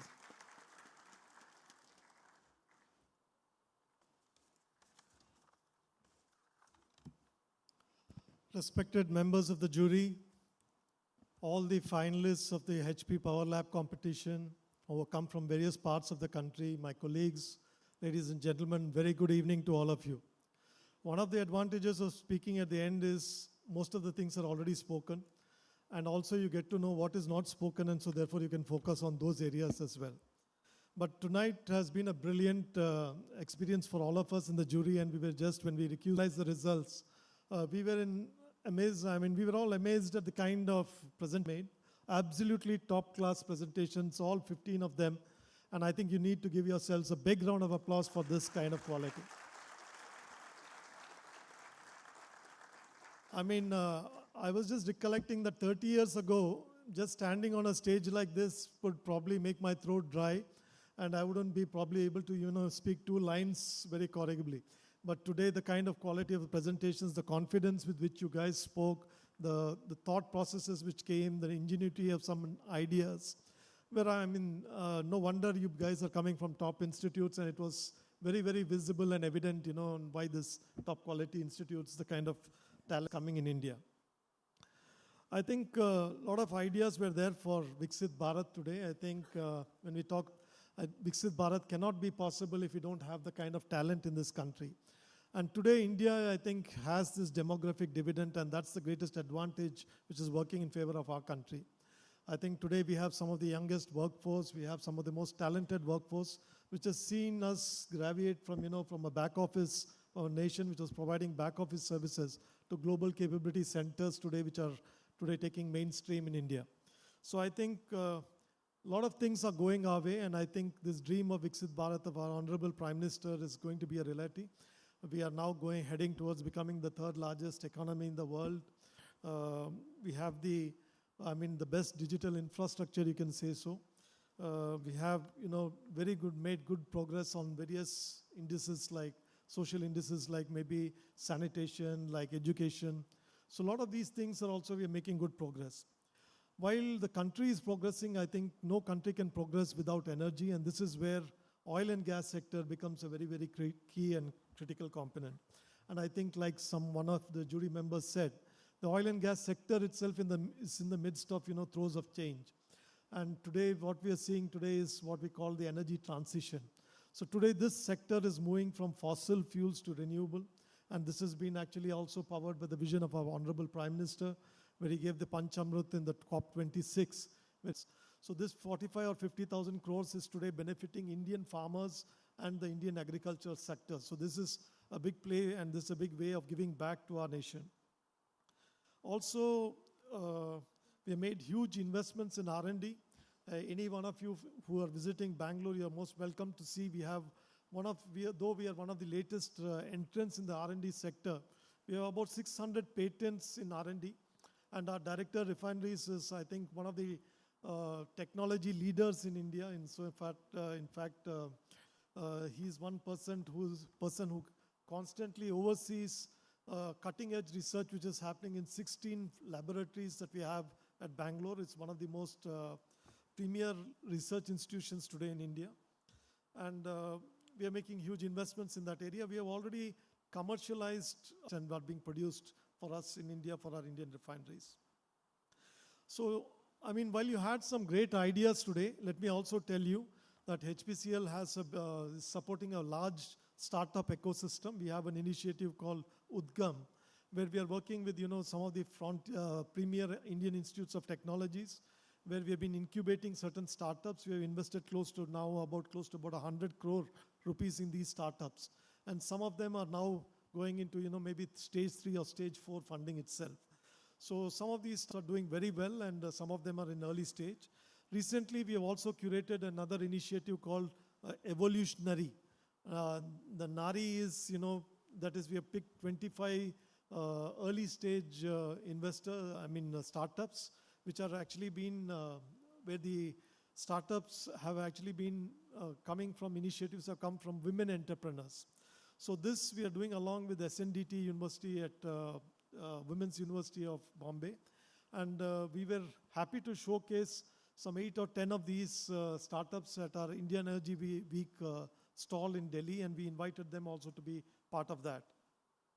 So there's a lot of exciting work which is being happening, not just in the oil and gas sector and in HPCL and our core business lines, but also in the startup sector, where we're now hand-holding close to about 50 startups and some good ideas which have been coming from you. So this particular startup challenge, I wish to also thank Unstop for this particular initiative of partnering with HPCL in this particular platform. And I think today the very fact that from 1,26,000 we have sort of zeroed into 48 finalists, and from 48 we have come to 15 and 15 to 3 now, shows the kind of journey that you people have made in this in this particular competition. And so therefore, when you look back, I think all of you must look back with pride that you have covered this journey of actually coming from somewhere from 1 lakh, from being one among 1,26,000 to, something to being one among 48. So my heartiest congratulations in advance to all the winners, to all the finalists and semi-finalists. And I think for me, each and every one of you are winners today. And please carry back your best wishes to all your institutions. Also, my best wishes to all the teams which could not have made it to the finals. There were a lot of good ideas, but they could not make it to there were about 4,000 of them who couldn't come to the semi-final stage. So all the best to all of them. And deservedly, I'm as excited as you to hear who the final winners are. Thank you and all the very best, and have a happy and safe journey home. Thank you.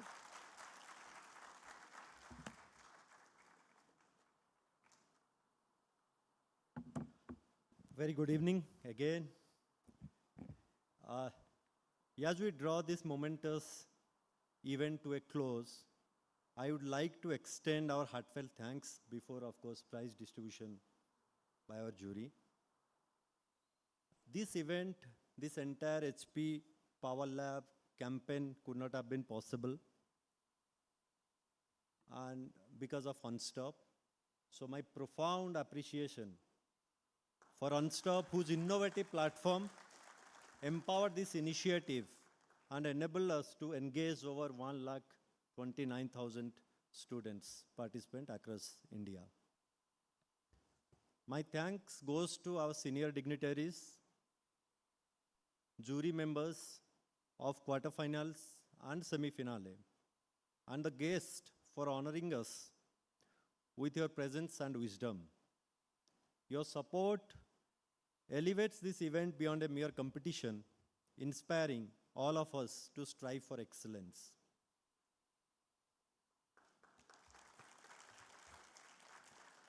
We extend our appreciation to the evaluators of round 2. Those are mentors, some of the mentors we have invited, they are present over here. A huge round of thanks to our leadership of Lube SBU, Retail SBU, LPG and Mumbai Refinery, and HPMDI team for putting up their stall and showcasing what HPCL can do. And my special thanks to HPMDI team for their unwavering support and entire logistics, transportation, accommodation of guests, etc. A deep thanks to Sandeepni and Symbiosis International University, who ensured that our students are comfortably staying in their respective accommodations. Gratitude to Soul Event, and finally, my deepest gratitude to the entire organizing team. Young officer, I request you give a big round of applause to our young officers who has been organizing, starting from travel, transportation of all students, giving you updates, supports for everything. Big thanks to each one of them. And to every participants, my big thanks to all of you for being a part of HP Power Lab and attached with the brand of HPCL. Now, it is time to reveal the All India winner, first runner-up and second runner-up.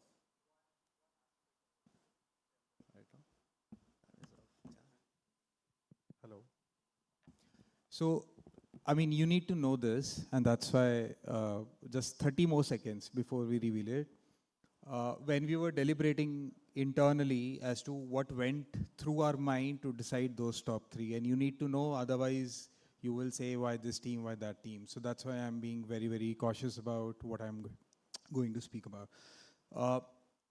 Obviously, there were marks, there were discussions around who presented really well, who answered the right questions, with the right spirit, all of that, right, taken. But there are another set of marks for the innovative ideas, obviously all of us, or I mean not us, but all of you guys have done secondary research and have put across some ideas which are already available, which have not been commercial, right? But if we were to select the top 3, then the extra marks would have gone to the teams that have actually shown something new than what the research papers don't tell us, right? Something different than which is not out there in the market, or something innovative, right? So there are marks which have been allocated to that as well, and you need to understand how the jury has worked to select those 3 teams which the name Asit will now take in. Thank you. Yeah, thank you, Ankit, for clarifying that. So I'll announce the second runner-up, All India, the first edition of HP Power Lab. The theme is Energy, Equity and Inclusion. And the team name is, any guesses? It's Breakthrough Brigade. Daulat Ram College, University of Delhi. I request all our jury members to give away the trophy, the prize money, and the certificate of excellence.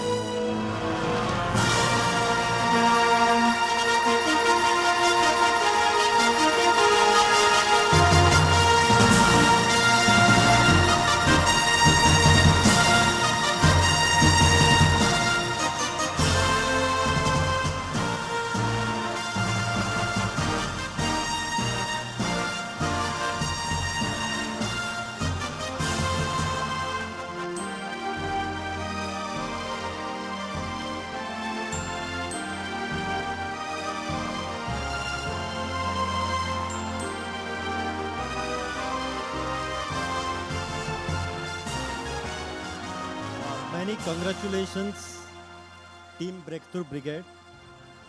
The first runner-up of first edition of HP Power Lab. Its theme, Technological Innovation. Team Doom and Gloom from IIT Madras.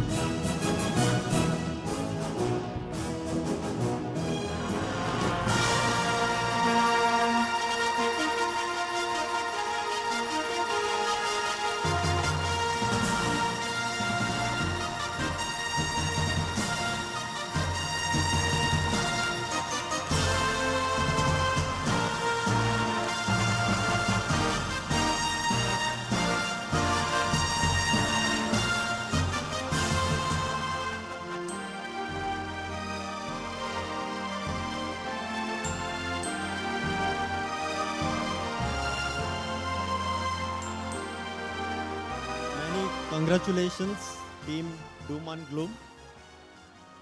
Now the winners of HP Power Lab 2024-25 is from theme Green Energy. Any guesses? Any guesses?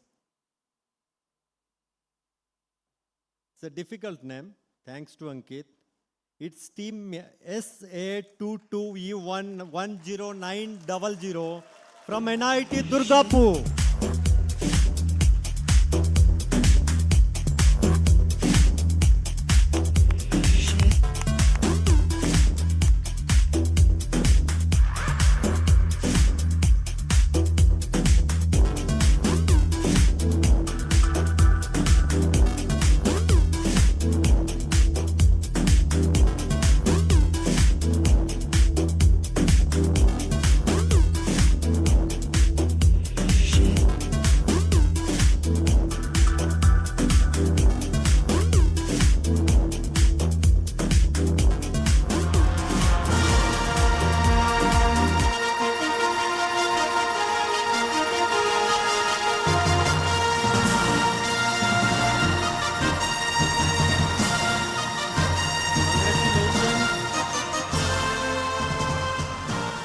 Congratulations, team NIT Durgapur.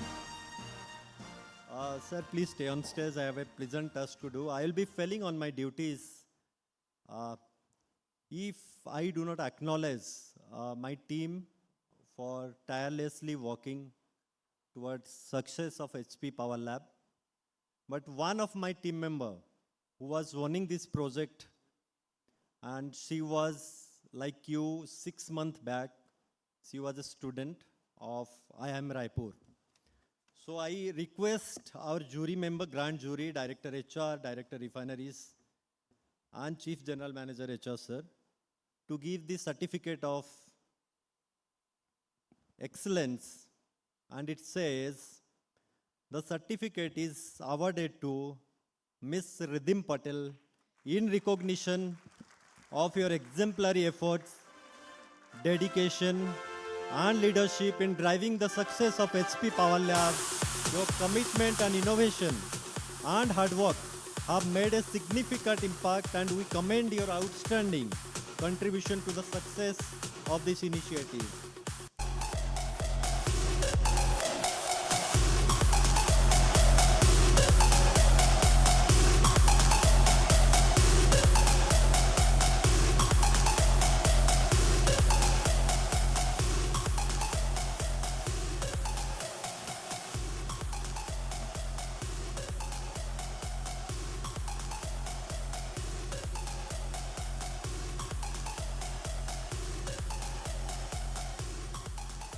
Thank you so much, sir. Thank you so much. Ladies and gentlemen, for 2 minutes, if you can just stay, we'll just wind up close. Ladies and gentlemen, what a day it has been. We started with idea and we witnessed brilliance. And now we end with this promise that this energy doesn't stop here. Let's be clear this, it is not the end. This is a road to be continued.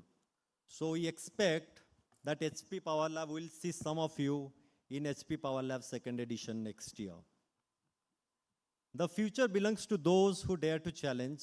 And today, each one of you have proven that the future is in excellent hands. But before you go off changing the world, let's celebrate this journey with good food and even a better company. As we close, we request everyone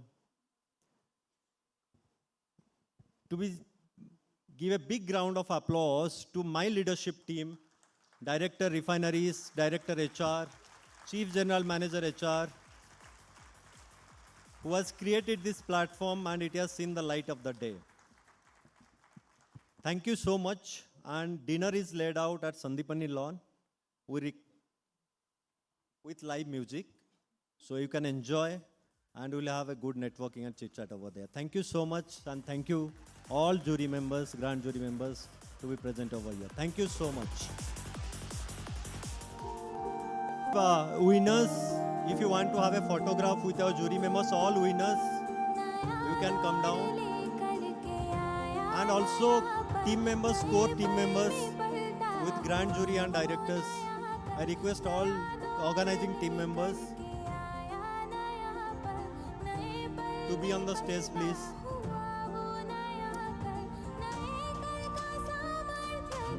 All India winner, first runner-up, second runner-up.